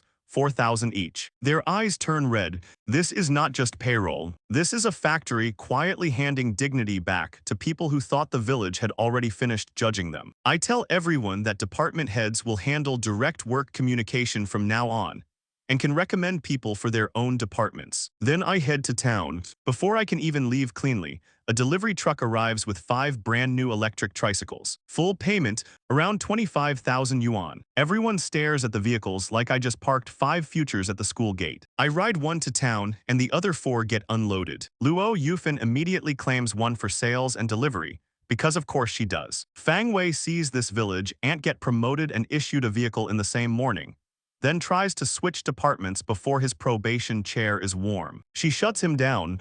Packaging group first, ambition later. An hour later, I return with a telecom engineering vehicle, a box truck, and a forklift behind me. Phone lines are getting installed. The machines are here. 5 wooden crates taller than a person get moved into East 1 classroom. When they are opened, 5 stainless steel semi-automatic cooking machines stand there with funnels, woks, motors, screens, and buttons. Du Gilan asks why I bought more woks when yesterday's worked fine. I tell her these are semi-automatic cooking machines, then hand the installation to Grandpa Gu. And Grandpa Gu changes modes instantly. Tool bag down, voice firm, orders clean, Luo Xin and Fang Wei assist. Chen Daju pulls the gas pipe. Grandpa Gu connects pipes, tests pressure, lays lines, and debugs everything in under half an hour without needing the manual. Director Gu has entered the chat. The screens light up. The machines self-check. Everything is normal. Now comes the real test. I tell Du Gilan to cook the first batch on the new machine. She backs away like I asked her to pilot a rocket. She can cook on an earthen stove. She can wash and cut ingredients. But a steel machine full of buttons. If she breaks it, selling herself would not cover the price. I bring her to the screen and tell her the machine will teach her. She presses the green button. The burner ignites by itself. The display shows the oil temperature climbing, then the machine speaks. Oil temperature 120 degrees. Add spices, everyone freezes. Fang Wei asks if the machine has become a spirit. Honestly, valid concern. The wok just spoke. At that point, even a Victorian gentleman would clutch his pearls. Du Gilan pours in the spices. The high rim keeps the oil from splashing. The stirring rod turns by itself. Then the machine prompts her to remove the spices and add minced garlic. She follows it. Oil temperature 140 degrees. Add crushed chili. This time she does not hesitate. Chen Daju helps pour in the chili. The spicy aroma fills the room, and the machine walks her through the salt, sugar, fermented black beans, and final simmer. 5 minutes later, the valve opens. Red chili sauce pours out hot and thick into the basin. They taste it. It is better than yesterday's hand-fried batch. Du Gilan stares at the sauce like she just found out the machine enrolled her in culinary school without consent. I clap my hands and turn all 5 machines on. The processing room becomes a clean little production battlefield. Chen Daju and Luo Xin move raw materials. Luo Xin carries 2 heavy baskets at once without panting, and Chen Daju immediately recognizes a logistics monster when he sees one. At the filling station, Fang Wei is even more ridiculous. Empty bottle, a line, pedal, switch. His hands move so fast the line finally looks like a line. Du Qiqi caps and wipes bottles carefully, leaving every bottle clean. With the new people in place, labeling and boxing speed more than doubles. Before 11:30, Shen Wanwen reports the number. 100 boxes, exactly 1,200 bottles. The room goes silent for 1 second, second, then erupts. Yesterday, we nearly worked ourselves flat for 500 bottles. This morning, the factory produces 1,200 before lunch. Luo Yufan instantly does the maths. At 50 cents commission per bottle, selling all of it means 600 yuan for her. My sales department does not need motivation. It needs seat belts. Everyone is exhausted, so I tell them to rest and wait for lunch. They say eating at the factory is too wasteful because everyone lives nearby. I shut that down. They worked all morning. They are eating well. Then I call Luo Jian over and hand him 2 chopped chickens I bought in town. The man turns pale. Yesterday, he cooked the chicken into black coal balls, and now there are new colleagues here. He refuses because he does not want the company to lose face. Everyone laughs. I point at the semi-automatic cooking machine. Yesterday, you used a clay stove. Today, use high-tech. Luo Jian looks at the glowing steel machine, still holding the chicken, and asks the only question that matters. This thing can even stir-fry chicken. Luo Jian presses the green button, and the machine immediately scans the basin. Fresh chicken chunks, 4,500 grams. Then it asks what flavor he wants. The whole room goes silent. Yesterday, Luo Jian turned chicken into evidence of a kitchen accident. Today, the wok is doing voice recognition. The comeback arc is cooking, literally. He shouts spicy. The machine accepts it, heats the oil, calls for scallion, ginger, garlic, spices, chicken, soy sauce, and salt, then closes the lid by itself. 10 minutes later, it opens. The chicken comes out red, glossy, spicy, and actually good. Luo Jian tastes one piece, his eyes go red, and he says,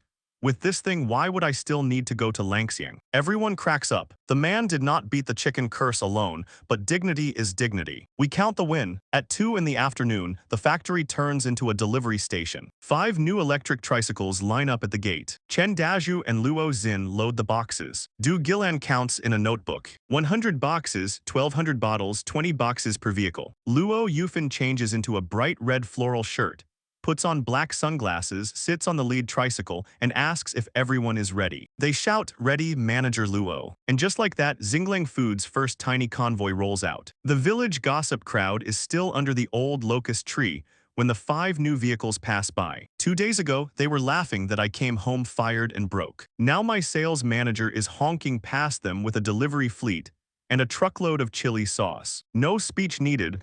The boxes say enough. In town, old Chen is already desperate. Yesterday's 20 boxes sold out in half a day.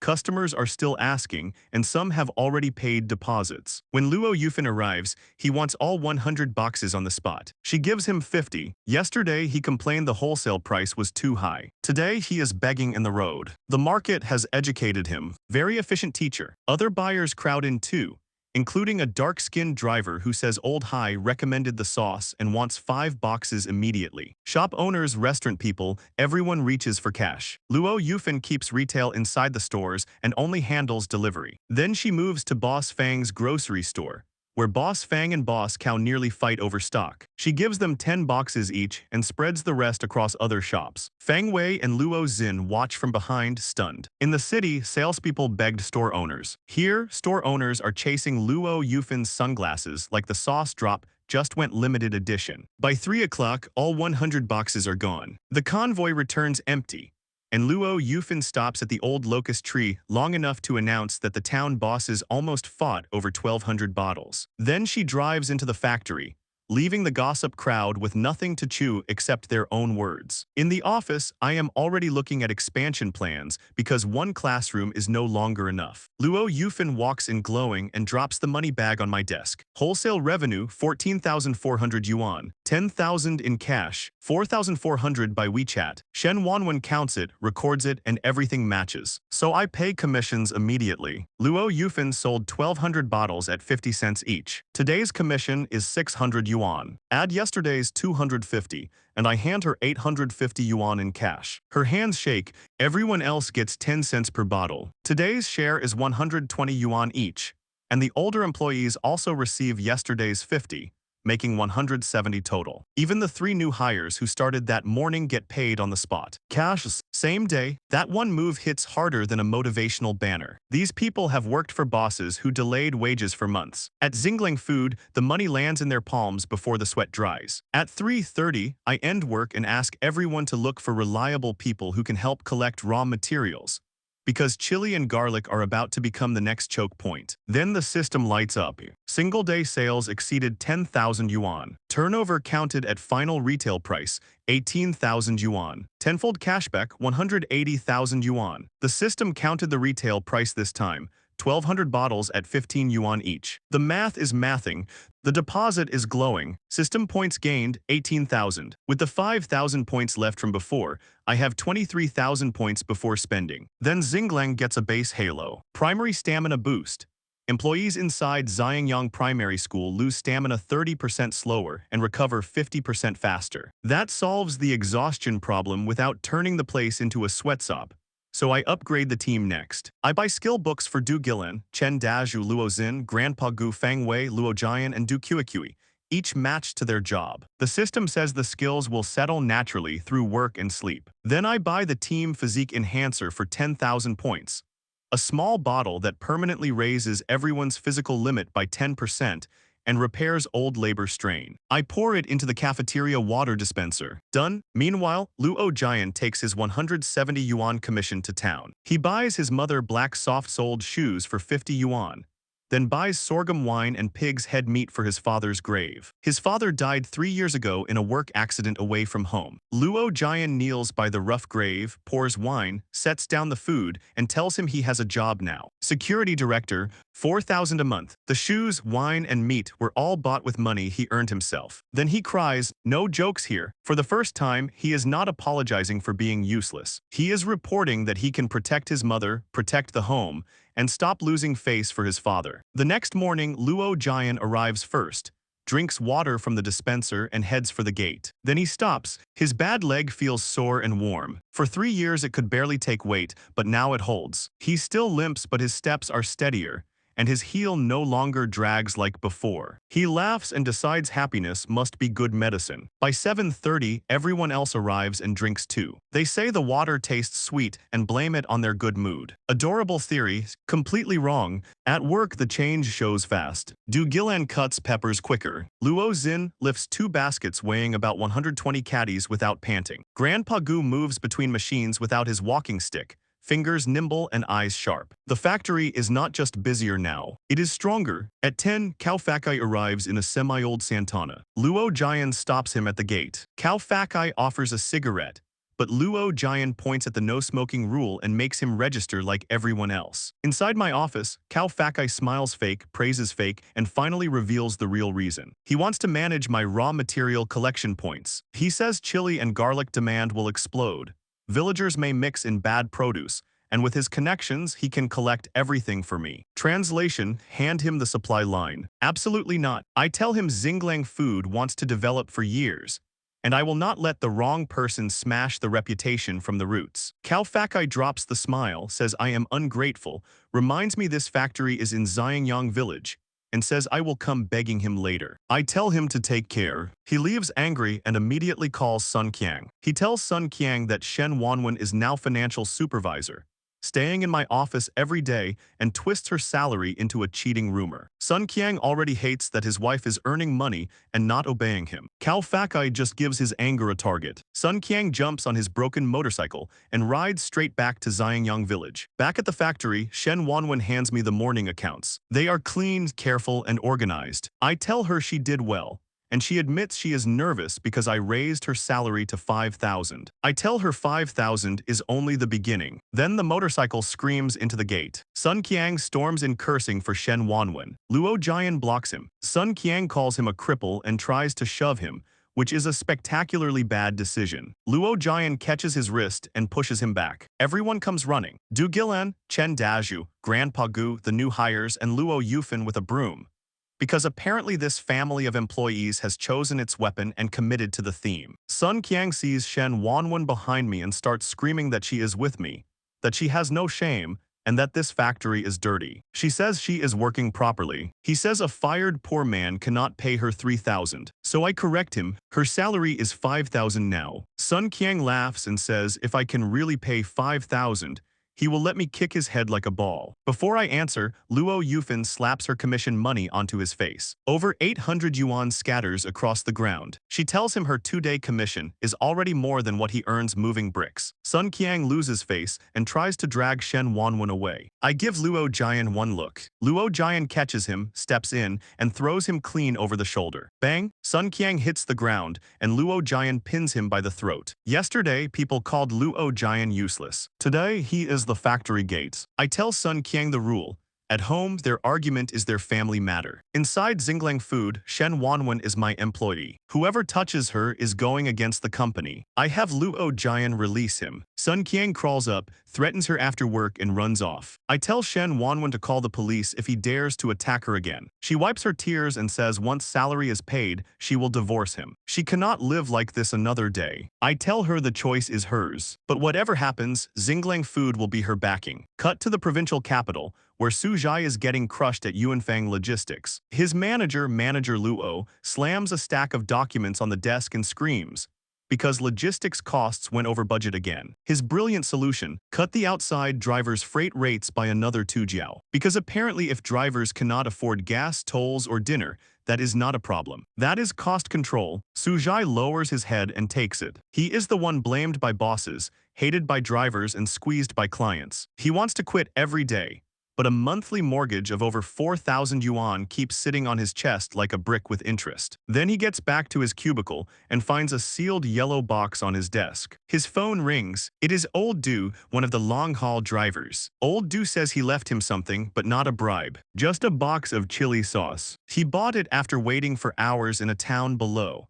And it was so good he could eat 3 extra steamed buns on the road. Then the real ask comes out. Old Du begs Su Zhai to speak up for the drivers. If freight rates drop again, after gas and tolls, they will barely afford a warm meal. Su Zhai promises to try, but the weight just gets heavier. His boss ordered him to cut their pay. The drivers are begging him to protect it. This is not a job anymore. This is a villain origin story with spreadsheets. After the call, he opens the box. 20 glass jars, red and yellow labels, Xinglang handmade chili sauce. He does not notice the address at first. He only says food and he is starving. So he grabs half a cold steamed bun from lunch, opens a jar, and the aroma punches straight through the overtime misery. Colleagues peek over. Su Zhai ignores them, scoops a thick spoonful onto the stale bun, and takes one bite. 10 seconds later, the bun is gone. He even licks the chili oil off his finger. That is not taste testing, that is surrender. His logistics brain turns on immediately. If this product gets distribution, it can explode. Not village explode, province, nationwide, the kind of sauce that turns a cold steamed bun into an actual meal. He grabs his phone to send me a photo, planning to tell me, bro, copy this flavor if you want to survive. Then he sees my profile picture. Old primary school gate, bronze plaque, Xinglang Food Co. Limited. He slowly looks back at the jar. Xinglang handmade chili sauce. Now he checks the back label. Manufacturer, Xinglang Food Co. Limited. Production address, former Xingyang Primary School, Xingyang Village. Silence, then the realization hits him in the face. This is my sauce. The same friend he thought was drunk, heartbroken, and bragging had actually built a real product so good that a long-haul driver carried it into the provincial capital. Su Zhai opens my moments. Company established, 500 bottles sold out. New equipment installed, 1,200 bottles snatched up in half an hour. Out of stock, he remembers my offer. Logistics director, 10,000 yuan base salary, food and lodging, year-end dividends. Suddenly, Manager Luo's performance bonus looks like bus fare. Su Zhai stands up. His co-workers ask if he is going to fight Manager Luo and say they support him with their eyes. He rips off his employee badge. I'm quitting. Then he kicks open Manager Luo's office door. Manager Luo is inside watching a pretty girl's live stream. The man shouting about efficiency is doing this on company time. He threatens Su Zhai with losing his bonus. Su Zhai throws the badge at him, tells him to keep the lousy bonus, and says he is going to Xinglang Food as logistics director with a 10,000 yuan base salary plus dividends. The office goes dead silent. Then Su Zhai picks up the box of chili sauce from his desk and walks out of Yuanfang Logistics without looking back. Outside, he calls me. His voice is rough enough to crack. He says he quit, tells me to hold the logistics director seat, and says he is taking the earliest bus tomorrow morning. I ask what time. 6:30 bus arrives around 9:30. Then he asks if I am picking him up in a Mercedes or BMW. I tell him no luxury car, but the company will send a dedicated ride. And yes, I said dedicated ride with a straight voice. Sometimes friendship requires controlled deception. That evening, the system water starts showing up at home. At Luo Jian's house, Fang Yumei notices his leg looks different. He walks a few steps without leaning on anything. His bad leg is still stiff, but it supports him now and the old pain is gone. Fang Yumei cries and says Wei Lang is their family's living bodhisattva. Luo Jian promises that if anyone messes with the factory, he will be the first to fight. At Du Gilan's house, her husband notices she worked all day chopping chili and garlic, but came home full of energy. Her back does not ache. Her wrists are not swollen. She says the factory water tasted strangely sweet, then laughs it off as a good mood. Nobody knows the water has been upgraded. Perfect. The placebo gets credit while the system does quiet crimes against fatigue. The next morning at 9:30, Sujai gets off the bus with a backpack and the unfinished box of Xinglang chili sauce clutched in his arms. He calls me and asks where the dedicated ride is. I tell him it is coming and he cannot miss it. He looks for a Passat, maybe an old Buick. Then a brand new red electric tricycle comes roaring down the road at terrifying speed, with Luo Yufan in her floral shirt and sunglasses. Main character energy, but with 3 wheels. It brakes in front of him. She asks if he is Sujai, then pats the empty cargo bed. Get in. He asks if this is the dedicated ride. Luo Yufan tells him this is her flagship vehicle, one of the 5 Boss Wei paid 25,000 yuan for, and other people could not ride it even if they begged. Sujai climbs into the back holding his chili sauce box and starts recalculating his life choices. Startup hardship, very authentic, extremely bumpy. 20 minutes later, he arrives at Xinglang Primary School, reconsidering every luxury car joke he made at the bus station. At first, the old classrooms disappoint him. This is not the big factory image he had built in his head. Then he smells the chili sauce. He runs to East 1 classroom and sees the real thing. Clean floor, 5 silver cooking machines, blue screens flashing, electronic prompts calling for garlic, workers filling and packing, Chen Daju and Luo Xin moving heavy materials, and Grandpa Gu checking equipment like age is now optional. That is when it lands. This is not hype. This is production. I come over and Su Zhai nearly crushes me in a hug. He looks around, stunned, and asks what kind of machine can talk and cook like that. I tell him it is exclusive equipment, not sold on the market, and with enough raw materials, 10,000 bottles a day is easy. His logistics brain immediately catches fire. In the office, I introduce him to Shen Wanwen as the new logistics director. Future fuel, fleet, and shipping reimbursement can coordinate with finance. Then Su Zhai pushes the chili sauce box toward me and says a long-haul driver gave it to him yesterday, after lining up for hours to buy it. If not for this jar, he would still be getting bullied by manager Luo. I ask if he has confidence taking over logistics. He drinks a glass of factory water, perks up fast, and switches into work mode. Problem 1, tricycles can only cover the town and nearby villages. Problem 2, if we can make 10,000 bottles a day, those tricycles will collapse before the business does. Problem 3, to reach the county, the city, and the province, we need box trucks, stable logistics partners, better packaging, and long-term shipping routes. He can contact reliable long-haul drivers immediately. He also knows a cardboard box factory owner who can get thickened waterproof boxes at cost. This is why I wanted him. The villagers gave me loyalty and execution. Sujai brings systems. I hand logistics and transport to him fully. 10,000 base salary plus profit sharing, startup funds through Shen Wanwen. He says, leave it to me. For one beautiful second, it looks like the team framework is finally complete. Then Luo Yufan bursts in, sunglasses crooked, sweating hard. Bad news, people are saying they will not sell chili peppers and garlic to us today. Cao Fakai has started stirring up several village WeChat groups. He claims Xinglang Food is making money while exploiting villagers, says our purchase price is too low, says we nitpick on purpose, and claims outside buyers are coming soon, so everyone should hold stock until prices rise. Sujai understands immediately. Someone is choking the supply chain at the root. Shen Wanwen confirms she heard the same thing from women selling garlic. Du Gilan is furious because our price is already 20 cents higher than the town purchasing station, and we pay cash on the spot. Chen Daju says Cao Fakai is jealous because he failed to rent the old school for chickens. Luo Jian clenches his fists and asks if he should pay Cao Fakai a visit. I tell him to stay at his post. Everyone waits to see what I will do. Then old Chen calls Luo Yufan, desperate for stock. His supermarket is blocked by customers asking for chili sauce. Restaurant owners are using it in dishes and customers are asking for the secret recipe. He says if we can deliver today, he will take 200 cases. I tell him we will deliver tomorrow. For today, he should register customers who cannot buy it. And next time they pick up their order, Xinglang will give them one free bottle. Old Chen accepts immediately. The office still wants to raise the raw material price to calm the villagers.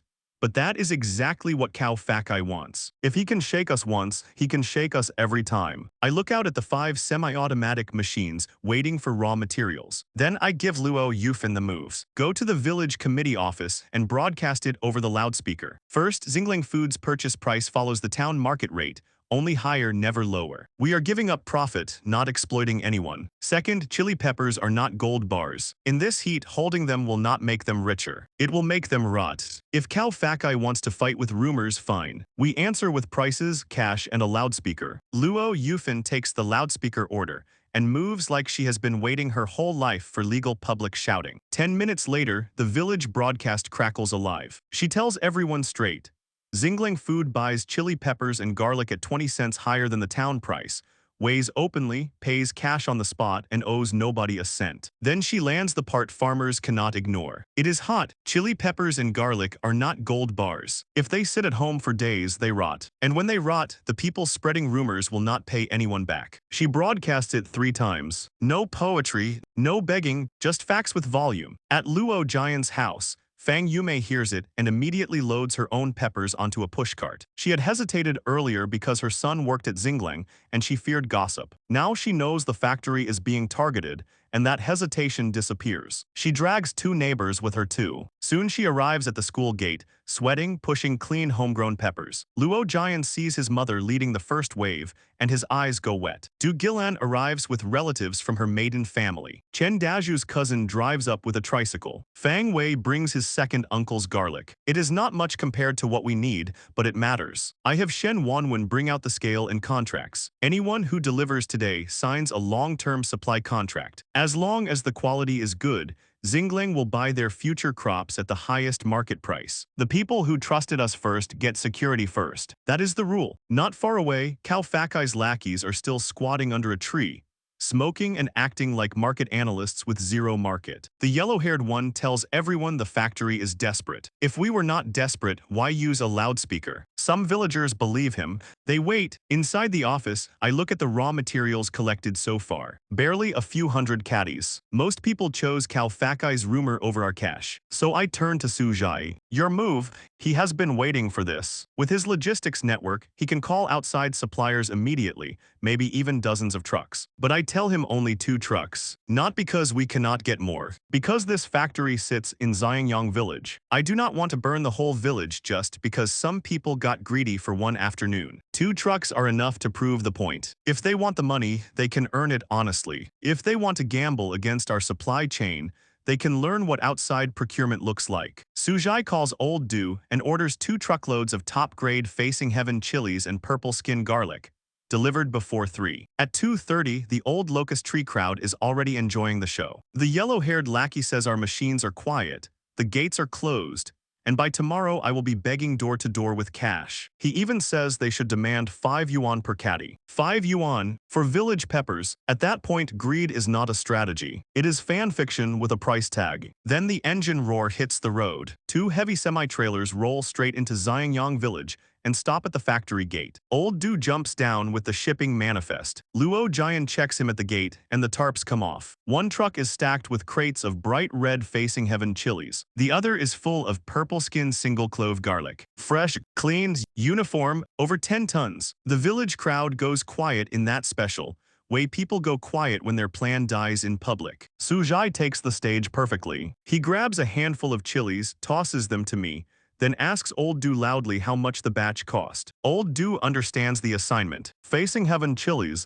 80 cents per caddy. Garlic, 2 yuan per caddy. Our village offer had been 1.2 for chilies and 2.5 for garlic. So yes, everyone who waited just watched their leverage evaporate right in front of them. Their hold-the-line plan met a logistics director and got deleted. Sujai then announces that from now on, Xinglang can take one semi-trailer of this quality every day if needed. The yellow-haired lackey drops his melon seeds. The villagers start calculating losses. Some have hundreds of caddies at home. Some picked everything that morning. They thought I would raise the price by 1 or 2 yuan. Now they see outside suppliers selling better goods cheaper. And suddenly, Cao Fakai is not a wise elder. He is the man who helped their produce rot. The anger turns fast. Someone curses Cao Fakai first, then everyone joins. They also remember Sun Qiang spreading voice messages in the group chats, claiming my factory could not survive without local raw materials, and telling them to hold out. So they go to Sun Qiang's house. He barely gets off his motorcycle before villagers surround him and play his own voice message back to his face. He told them peppers and garlic were gold nuggets. He told them whoever sold first lost. He told them I would have to add 1 or 2 yuan per caddy. Now the 2 semi-trailers are parked at my gate, and his gold nuggets are turning into vegetables again. Sun Qiang panics and blames Cao Fakai. Naturally, the man can insult his wife in public, but accountability suddenly unavailable. The villagers drag him and the yellow-haired lackey straight to Cao Fakai's house. Meanwhile, Cao Fakai is in his courtyard drinking, eating peanuts and pig ears, checking his phone like victory should be arriving any minute. Instead, a crowd arrives. Someone throws a bag of withered peppers at his feet and asks where the big buyer is. Cao Fakai hears that 2 semi-trailers arrived at Xinglang, peppers at 80 cents and garlic at 2 yuan, and his smile freezes. Then he tries to bluff. He says, I am putting on a show. Transportation costs money. I am just scaring villagers who have never seen the world. One villager flips his table. Peanuts and pig ears hit the ground. That is when the village stops asking politely. People say their fresh peppers will rot, their garlic will lose value, and if their families cannot live, his chicken farm will not have peace either. Cao Fakai sees the anger closing in and immediately throws Sun Qiang forward. He says Sun Qiang's wife is my financial supervisor, that Shen Wanwen stays beside me all day, and if she whispers to me, surely I will accept everyone's goods. Filthy move. He cannot control my supply line, so he tries using a woman's reputation as a rope. The crowd, desperate now, forces Sun Qiang to call Shen Wanwen. She answers coldly. He orders her to ask me to buy everyone's produce at the original price. She asks the correct question. Did he help stir up the villagers against the factory? He gets angry and tells her to stop talking nonsense. So she says what he deserves to hear. He caused the mess, and now he wants her to beg me to clean it up. When he fanned the flames, did he remember she works at Xinglang too? Sun Qiang tries threatening to spread rumors about her and me. She hangs up before he finishes. Clean, efficient, no wasted battery. The villagers hear enough. Sun Qiang cannot even get his own wife to clean his mess, so now he rushes to the factory himself. At the school gate, the 2 trucks are still unloading. Chen Dazhu and Luo Xin carry crates. Grandpa Gu directs the stacking. Du Gilan checks quality. Su Zhai reviews the manifest with old Du and makes sure freight will be paid promptly. This is the part Su Zhai never had at Yuanfang Logistics. Here, he can pay drivers properly and still look them in the eye. Then Sun Qiang roars up on his motorcycle. Luo Jian blocks him and tells him to register. Sun Qiang tries to force his way in, but the villagers chasing him arrive and expose him on the spot. He was one of the people spreading the rumor. Luo Jian closes the logbook. Denied at the gate. Again, Sun Qiang tries to turn the crowd against me. He says if I still have a conscience, I should buy everyone's peppers and garlic at the old price. We are all from the same village, right? I cannot watch people lose money, right? Nice speech, wrong timing. Luo Yufan blows up immediately. Wasn't he the one telling everyone to hoard goods and force me to raise prices? Now that the plan failed, he wants to talk about conscience. Du Gilan backs her up. I already warned everyone over the loudspeaker. The price was already higher than town. They chose not to believe it. The villagers lower their heads. They know, still the produce is real, and the loss is real, so they beg me for one more chance. I step forward and make it clear. Xinglang Food is not refusing village goods. From the beginning, we gave a higher price and paid cash on the spot. This morning, the people who trusted us delivered their crops and signed long-term contracts. Those contracts will be honored first. Then I point to the trucks. Good raw materials exist outside the village, and they are cheaper. Xinglang can take care of local villagers, but it will not be manipulated. So here is the solution. The early sellers keep their original contracts and priority. Anyone who waited because of the rumor can still sell now, but not at the old guaranteed price. From now on, today's late sellers get 10 cents above the external procurement price. chilies at 90 cents per caddy, garlic at 2 yuan 10 cents. Quality checks stay strict. Damaged, moldy, watered, or sand-mixed goods are rejected. If they want long-term contracts, they line up behind the people who trusted us first. The crowd erupts. This morning, chilies were 1.2. Now they are 90 cents. 500 caddies means 150 yuan gone. 600 caddies means 180 yuan gone. That is not a lecture. That is tuition. Fang Yume stands up for me immediately. Du Gilan's brother does too. They say Xinglang warned everyone, paid fairly, and helped the village. People cannot undermine the factory and still demand the best price afterward. Now the anger swings back to Sun Qiang. He says 90 cents is still money. And that makes everyone even angrier because it is not his money being lost. When they move toward him, he backs into Luo Jian, who pushes him aside with one hand. Don't cause trouble at the factory gate. If you want to fight, take it outside. Simple, clean, security department earning the title. I tell Shen Wanwen to prepare the registration forms. Anyone selling now lines up. Wei's first, quality check second, payment on the spot. Long-term contracts get recorded separately behind the morning group. Shen Wanwen sits at the table with the ledger. Du Qiuqiu brings a stool, ink pad, and pen. For a second, Shen Wanwen realizes she is not hiding behind anyone anymore. Not behind gossip, not behind fear, not behind Sun Qiang's temper. She is the financial manager of Xinglang Food, and the accounts in front of her have to be clear. Sun Qiang sees it and cannot take it. He calls her name and asks if she is really going to watch everyone corner him. She stands up. She tells him she is working. She is the financial manager of Xinglang Food. His mistakes outside do not get cleaned up with company rules. Then he asks if she really wants to tear down all pretenses. She says he never treated her like a human being. Before, she endured him not letting her work. She endured him calling her useless. She endured him smashing things in front of their child. Now she will not endure it anymore. Once this month's salary is paid, she will discuss divorce with him. If he refuses, she will sue. The crowd goes silent. Sun Qiang asks if she dares. She says she does, because now she can earn money. She can support herself and Xiao Rui. She no longer has to live by his moods. No joke here, that is the line. Luo Yufan claps first. Du Gilan offers her a place to stay if she needs it. Chen Dazhu warns Sun Qiang not to hit her. Sun Qiang tries to storm off, but the villagers grab him again. He ruined their money and thinks he can leave. Absolutely not. He shouts that Cao Fakai came up with the idea, which sends the crowd right back toward Cao Fakai's house. The yellow-haired lackey tries to sneak away too, but someone grabs his collar because he was the loudest under the tree. The troublemakers get dragged off by the same villagers they tried to use. At the factory gate, the others finally line up in front of Shen Wanwen's table. Manager Shen, I'll sell. 90 cents is fine.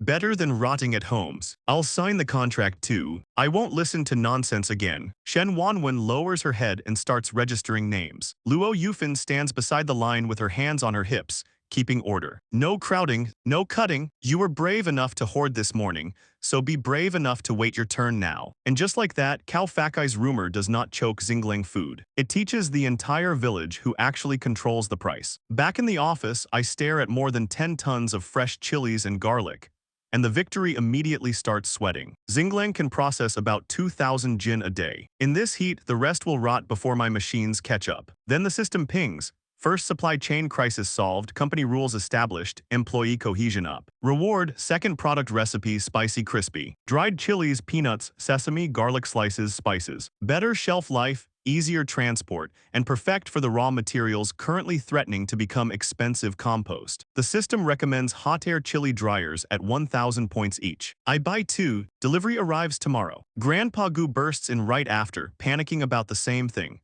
No cold storage, too many fresh chilies 2 days before the bottom layers go bad. I tell him we are not turning all of it into sauce. We are drying the chilies and launching spicy crispy. The dryers arrive tomorrow morning, so he immediately goes to clear the far west classroom, arrange wiring, and make space. Outside, the workers finish moving the last baskets. I call everyone over, tell Shen Wanwen to count the extra hour as a full day of overtime, then announce the new product. Starting tomorrow, Xinglang needs peanuts and sesame too. Luo Yufan says villagers have plenty stored, so I tell her to buy as much as possible, with priority for long-term contract households. Anyone who refused the chili and garlic contracts keeps today's lower price, but peanuts and sesame still get the highest price if they sign properly. Bad goods get rejected. Simple, trust early, eat first. Play games, wait in lines. Then I tell everyone Xinglang is hiring again. That wakes the whole courtyard up. Yesterday, people wanted jobs. Today, they are recommending relatives. Chen Daju and Luo Yufan want to keep working through the night because the peppers are too good to leave sitting. I shut it down. Time is up. Off work. At Xinglang Food, forced overtime gets one warning. Do it again and half a month's salary is gone. They stare like I just made laziness company policy, but I point at the gate. Go home, eat, rest, be back at 8. Rules are rules. After they leave, Sujai and I go to Old Fang's barbecue in the neighboring village. Skewers, beer, plastic stools, and finally one quiet minute. Sujai admits he thought the village factory was a joke, but after today, he believes it. He spent 3 years at Yuanfang Logistics, swallowing insults from manager Luo. Now he says joining Xinglang is the first time he has felt human again. I tell him logistics is his battlefield now. In the future, he will manage fleets across the province, maybe the country. A fully paid apartment in the provincial capital within a year is not impossible. Then his phone vibrates. Old Hai, the driver who bought 2 boxes of sauce from Old Chen, and accidentally became our first moving advertisement. Old Hai says his boss tried Xinglang sauce, ate 3 steamed buns with it, and now wants county agency rights. The boss runs 3 supermarkets and local retail channels. Old Hai can drive a 9.6-meter truck over tomorrow. One sample bottle just kicked open a county market. Sujai asks if Old Hai wants to be the agent himself. Old Hai laughs bitterly. He is just a driver. Agency fees, deposits, inventory payment, truck costs, mortgage. That door was never built for him. Sujai hangs up and looks at me. A 9.6-meter truck can carry around 3,000 cases, about 36,000 bottles. Our current output needs days to fill one. Good problem, still a problem. Sujai suggests using drivers as agents. They know county routes, stores, wholesalers, and transport. They haul the goods themselves, Xinglang spreads faster, and logistics costs drop. Then he asks the fee. I say 0. No agency fee, no minimum order. Supply price, 11 yuan per bottle. They wholesale to shops at 12. Retail stays fixed nationwide at 15. Sujai nearly drops his beer. 1 yuan profit per bottle means a 20,000 bottle trip can gross 20,000 yuan before fuel and tolls. I also give Sujai the same commission as Luo Yufan for any driver, agent, or major client he signs. 50 cents per bottle. 10,000 bottles means 5,000 yuan commission. One truck. After Yuanfang spent years docking his bonuses, Sujai just sits there stunned. I tell him Xinglang is not afraid of employees making money. The more he earns, the more we sell. He opens a beer with his teeth, chugs it, and calls Old Hai back from under a roadside tree. The phone rings once. Old Hai answers like he has been staring at the screen. Sujai tells him to forget his boss for a second. If Xinglang charges no agency fee, does Old Hai want to be the agent himself? The line goes silent. Only the truck engine hums in the background. Old Hai asks if Sujai is drunk. Sujai says President Wei has decided. 0 agency fee, no forced inventory, no minimum stock. 11 yuan in, 12 yuan to shops, 15 yuan on shelves. Old Hai can register immediately, and so can any driver he trusts. Old Hai does the maths. Fill a 9.6-meter truck with 30,000 bottles, and the gross profit is 30,000 yuan. Even after fuel and tolls, he could clear more than 20,000. One trip, his voice shakes. No agency fee, even 1 bottle counts. Sujai says yes. If Old Hai does not believe it, he can drive to Xinglang tomorrow morning. And the night ends there, with one driver staring at a road that suddenly looks different. Old Hai does not cheer. He asks Sujai if he is really capable of becoming an agent. Driving is one thing. Pitching supermarkets and acting like a boss is another. Sujai gives him the hard truth. Trucking is getting worse, fuel up, freight down, days wasted waiting for return loads. Family meals cut short by 1 phone call. If Old Hai wants a different life, he needs courage. Xinglang cannot supply unlimited agents right now, and the policy may not last forever. Then Sujai hangs up. At the barbecue table, he says Old Hai is scared, but he will probably come. Then he asks about capacity. If Old Hai arrives with a 9.6-meter truck, even 10,000 bottles will be hard. Our workers leave on time, and I refuse to squeeze overtime. I tell him the rule stays. Capacity gets solved with machines and hiring. That night, I order 5 more semi-automatic cooking machines. With the original 5, Xinglang has 10. The theoretical output is 10,000 bottles a day, realistically around 8,000 without exhausting people. If recruitment cannot keep up, I may need a fully automatic line too. Before 7 the next morning, a red 9.6-meter truck stops outside Xinglang Primary School. Old Hai climbs down with bloodshot eyes and a black plastic bag full of money borrowed from relatives. Yesterday, he was afraid to become an agent. Today, he drove through the dark with cash. That is character development with Diesel. Sujai tells him the policy is unchanged, but production is tight. His goods may take 2 days to gather, and a small load might not cover his travel cost. Old Hai refuses to wait in a hotel. If the goods take 2 days, he will work 2 days. Carrying garlic, hauling chilies, packing boxes, sealing cartons, anything. By the time Luo Jian arrives, Old Hai is already sweeping the playground. He introduces himself as Xinglang's agent and says he is helping while waiting for stock. He tries to offer a cigarette. Luo Jian points at the no-smoking sign. Old Hai puts it away immediately. Good, first lesson of Xinglang, even the broom has rules. Du Gilan, Chen Daju, and Grandpa Gu arrive next. They think Old Hai is a big buyer, but he says he is just a driver. Wei Lang and Sujai are giving a chance. Chen Daju gives him water. One sip and Old Hai freezes. The factory water is sweet, cool, and wipes out half his overnight exhaustion. He stares at the cup like the pump room just unlocked a stamina buff. Then Luo Yufin's electric tricycle flies in. Cao Fakai is making another move. She saw him near the village entrance with the yellow-haired lackey, calling road administration. He claimed heavy trucks were crushing Xingyang Village's old road and bridge, and suggested height limit bars and width limit stone piers. Translation: if he cannot stop Xinglang's business, he will block the road. Everyone wants to rush over. I stop them. Production continues. Procurement continues. Peanuts and sesame are already arriving. Shen Wanwen and Du Kui handle registration. Luo Yufin controls the line, and all damp, moldy, or sand-mixed goods get rejected. Villagers roll in with sacks and baskets. Long-term contract households get priority, and the wait-and-see crowd suddenly looks very interested in signing. In East Classroom 1, production starts. The machines heat, Du Gilan adds spices.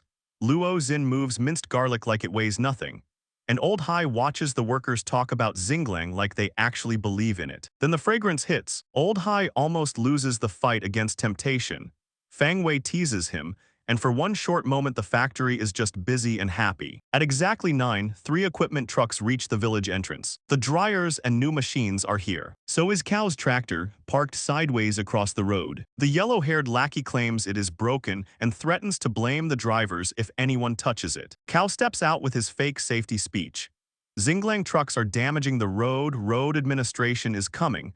Unload at the entrance and shuttle the equipment in. The drivers refuse. This is machinery, not sacks of grain. The lead driver calls me, expecting panic. I ask if they are safe. They are. Then lock the trucks, come to the factory, and wait. Accounting will pay double lost time fees. The drivers are stunned, but they come. Cal thinks he has trapped me. He has not trapped me. He has trapped traffic. The road is narrow. 3 equipment trucks and 1 sideways tractor turn the village entrance into a bottleneck. First, a vegetable truck gets stuck. Then a grain truck from a neighboring village arrives, loaded with corn. The driver is Brother Bao, a bearded local tough guy with enough reputation to make people lower their voices. He asks if the tractor belongs to the yellow-haired lackey. The lackey gets arrogant for 1 sentence. Brother Bao slaps him twice and kicks him down. Cao ordered a roadblock and accidentally summoned village traffic enforcement. Deluxe edition. The lackey folds instantly and points at Cao. It was his idea. Cao tries to escape, but Brother Bao calls him back. Brief cut to Cao's side, where all that smugness leaves his body at once. Brother Bao asks if Cao thinks Xingyang Village is a toll station. Cao repeats the road safety excuse, and a few villagers who refused to sell yesterday back him up. Others shut that down immediately. If Cao had not sabotaged the chili purchase, Xinglang would not have needed outside raw materials. Today's equipment is here to dry the chilies from that exact mess. The crowd gets it. Cao is not protecting the road. He is protecting his ego. Brother Bao grabs him by the collar and warns him, block this road again, and his truck might accidentally visit someone's front gate at night. Cao turns pale. When Cao mentions road administration still coming, Brother Bao pokes his forehead and says he has to pass this road again in the afternoon. If he cannot get through, Cao's gate is first. Then a dozen blocked drivers push the broken tractor straight into the drainage ditch. Road clear. Before leaving, Brother Bao reminds Cao that his chicken farm is in Bakeson Village,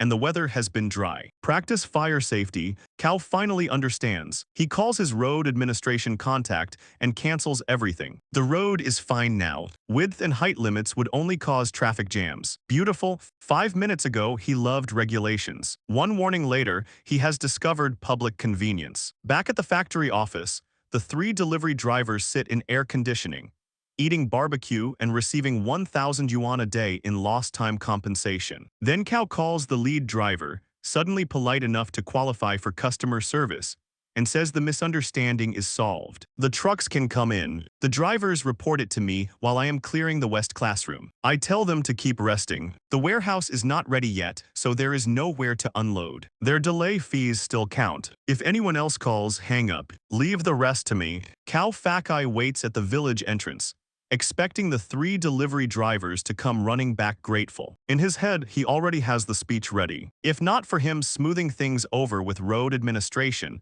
those trucks would never get in. Maybe they should thank him. Maybe hand over a few good cigarettes. Maybe even pay to pull his tractor out of the ditch. The man blocked the road, lost the road, and still opened negotiations with main character confidence. Then he calls the drivers. They hang up. He calls again, hung up again. Second driver, same result. Third driver, same result. Now Cao finally feels the trap closing. The trucks are still parked at the village entrance. Traffic is still squeezed. Brother Bao still needs to pass in the afternoon, and road administration is watching. If this mess stays here, Cao is the one getting crushed. So he calls me. The moment he says the road is clear and the trucks can enter, I sound relieved. Then I tell him the drivers are scared now. They were blocked, accused of damaging rural roads, and warned that road administration was coming. If they drive in and someone suddenly says they overloaded the road, who protects them? Cao's tone tightens. Good, I keep going. The drivers lost time, missed jobs, and almost wanted to complain upward. One of them may even have ties to Deputy Mayor Han's family. That name lands like a brick. After the business license incident, Deputy Mayor Han already cares about Xinglang. If he hears Cao deliberately blocked factory equipment, Cao's chicken farm will need more than fire safety. Cao tries to bargain. I tell him the drivers want lost time compensation, 1,000 yuan each, 3,000 total. He nearly coughs blood through the phone. But another blocked driver is already shouting at the village entrance,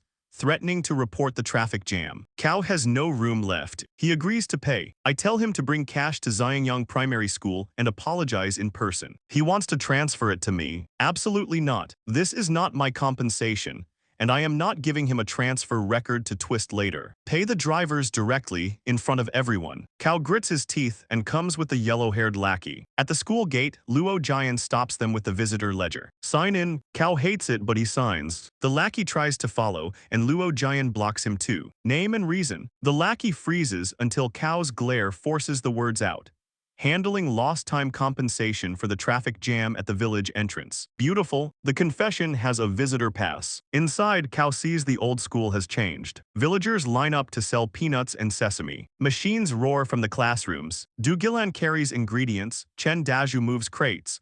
Luo Xin handles heavy loads like the weight personally offended him, and Old Hai is helping seal boxes. This place was supposed to become Cao's chicken farm. Now it is printing momentum. I meet him with a folder and a smile, which only makes him look more suffocated. In the office, the 3 delivery drivers sit in air conditioning with barbecue on the table. The young driver immediately calls him the road blocker. Cao forces out an apology and tries blaming the yellow-haired lackey. The lackey bows too. Then Cao pulls out 3,000 yuan like every bill is attached to his skin. Shen Wanwen walks in with 3 printed confirmation slips. Due to Cao Fakai's personal actions causing a road blockage, he voluntarily compensates the drivers 3,000 yuan for lost time. That is not paperwork. That is a confession wearing formal shoes. Cao wants to explode, but he cannot. The drivers take the money and sign. Shen Wanwen checks the receipts carefully and keeps everything clean. Then I tell the drivers the misunderstanding is settled and ask them to bring the trucks in. They agree immediately. One even says whenever Xinglang has future transport jobs, he will be first to take them. Cao came to make them hate me. He left after paying them himself and helping me win 3 more drivers. Before he escapes, I add one polite little knife. If this happens at the village entrance again, they can contact Uncle Cao directly. He is very enthusiastic and hates blocked roads. Cao storms out with his face dark. Su Zhai rides ahead on the tricycle, and soon the three heavy trucks roll through Xinglang village under everyone's eyes. Old Hai directs them into the courtyard. Luo Jian keeps villagers back. Forklifts arrive. 5 new stir-fry machines and 2 dryers are unloaded into position. Grandpa Gu does not even need the manual for long. He taps, tightens, checks, adjusts, and in less than half an hour the new machines are ready. Start work. 10 semi-automatic cooking machines fire up in East Classroom 1. In the West Classroom, the dryers begin handling chilies. Grandpa Gu sets the first pass around 50 degrees, then raises it later so the peppers dry without losing color and aroma. Old Hai sorts the fresh chilies. Luo Xin moves goods. Su Zhai learns the dryer process. The factory that almost got blocked at the road is now louder than ever. And Luo Yufan is already doing maths. With 10 machines, output can reach 10,000 bottles in a full shift. Her commission is 50 cents per bottle. 10,000 bottles means 5,000 yuan. She nearly forgets to label the bottles because her soul has entered the accounting department. Du Gilan snaps her back to work, and Luo Yufan runs to the labeling table while calling town supermarkets. Old Chen adds another 50 boxes, 2 other supermarkets want 50 each, and a nearby town store wants 20 to test. Just those orders are 280 boxes, over 3,000 bottles. The production line has barely started, and the orders are already leaning on the doorbell. Then I call Luo Jian over. The factory has more people now, and sending workers home hungry to cook cuts into their rest time. His mother, Fang Yume, is quick and honest, so I offer her 3,000 yuan a month to cook 1 noon meal for everyone. Luo Jian freezes. After his father died, people looked down on their family. Now he has a job, and his mother gets one too. He calls her. She panics, afraid she cannot cook for a factory. I take the phone and tell Aunt Fang this is not a restaurant. Homestyle food is enough. Rice, steamed buns, noodles, stews, whatever keeps people full. Groceries come from finance, and if the factory grows, she will get an assistant. She still doubts herself. I tell her I ate her cooking when I was young, and I remember it being good. That settles it. Shen Wanwen gives her a 5,000 yuan grocery fund and tells her every purchase must be recorded. Fang Yume holds the envelope like it might run away. By 10, she and Luo Jian return with basins, woks, utensils, vegetables, pork ribs, chickens, pork belly, and full boxes of condiments. I specifically told Luo Jian to buy more meat. The workers do heavy labor. Lunch cannot be pretend food. Old Hai helps unload and quietly updates his opinion of Xinglang again. This factory pays fairly, refuses forced overtime, gives chances to drivers, and now feeds workers properly. At this point, the man came for chili sauce and found a different business philosophy by accident. Luo Jian sets up old desks as dining tables. Grandpa Gu moves 3 old fans into the cafeteria. By 11:30, the lunch space is ready. I walk into the workshop on time. Machines off, everyone off work. Then I announce the cafeteria is open. From now on, after the noon shift, everyone can eat here. If they want to eat at home, they can pack food. If elders or children at home need meals, bring lunchboxes and pack extra portions. The workshop goes silent. Du Gilan's eyes turn red. Chen Daju worries how much this will cost the factory. I only repeat the rules. Go wash your hands and eat. And that is where this part ends. Cao Fakai tried to block a road. Instead, he paid compensation, lost face, cleared the way for Xinglang's machines, and watched an abandoned school turn into a factory people could depend on. Now the workers are fed, the machines are running, the drivers are watching, and Old Hai is waiting for his first shipment. Xinglang Food is no longer just a small village workshop. It is becoming the kind of place people will protect. And once the first truckload leaves Xinglang village, the real fight for the market begins.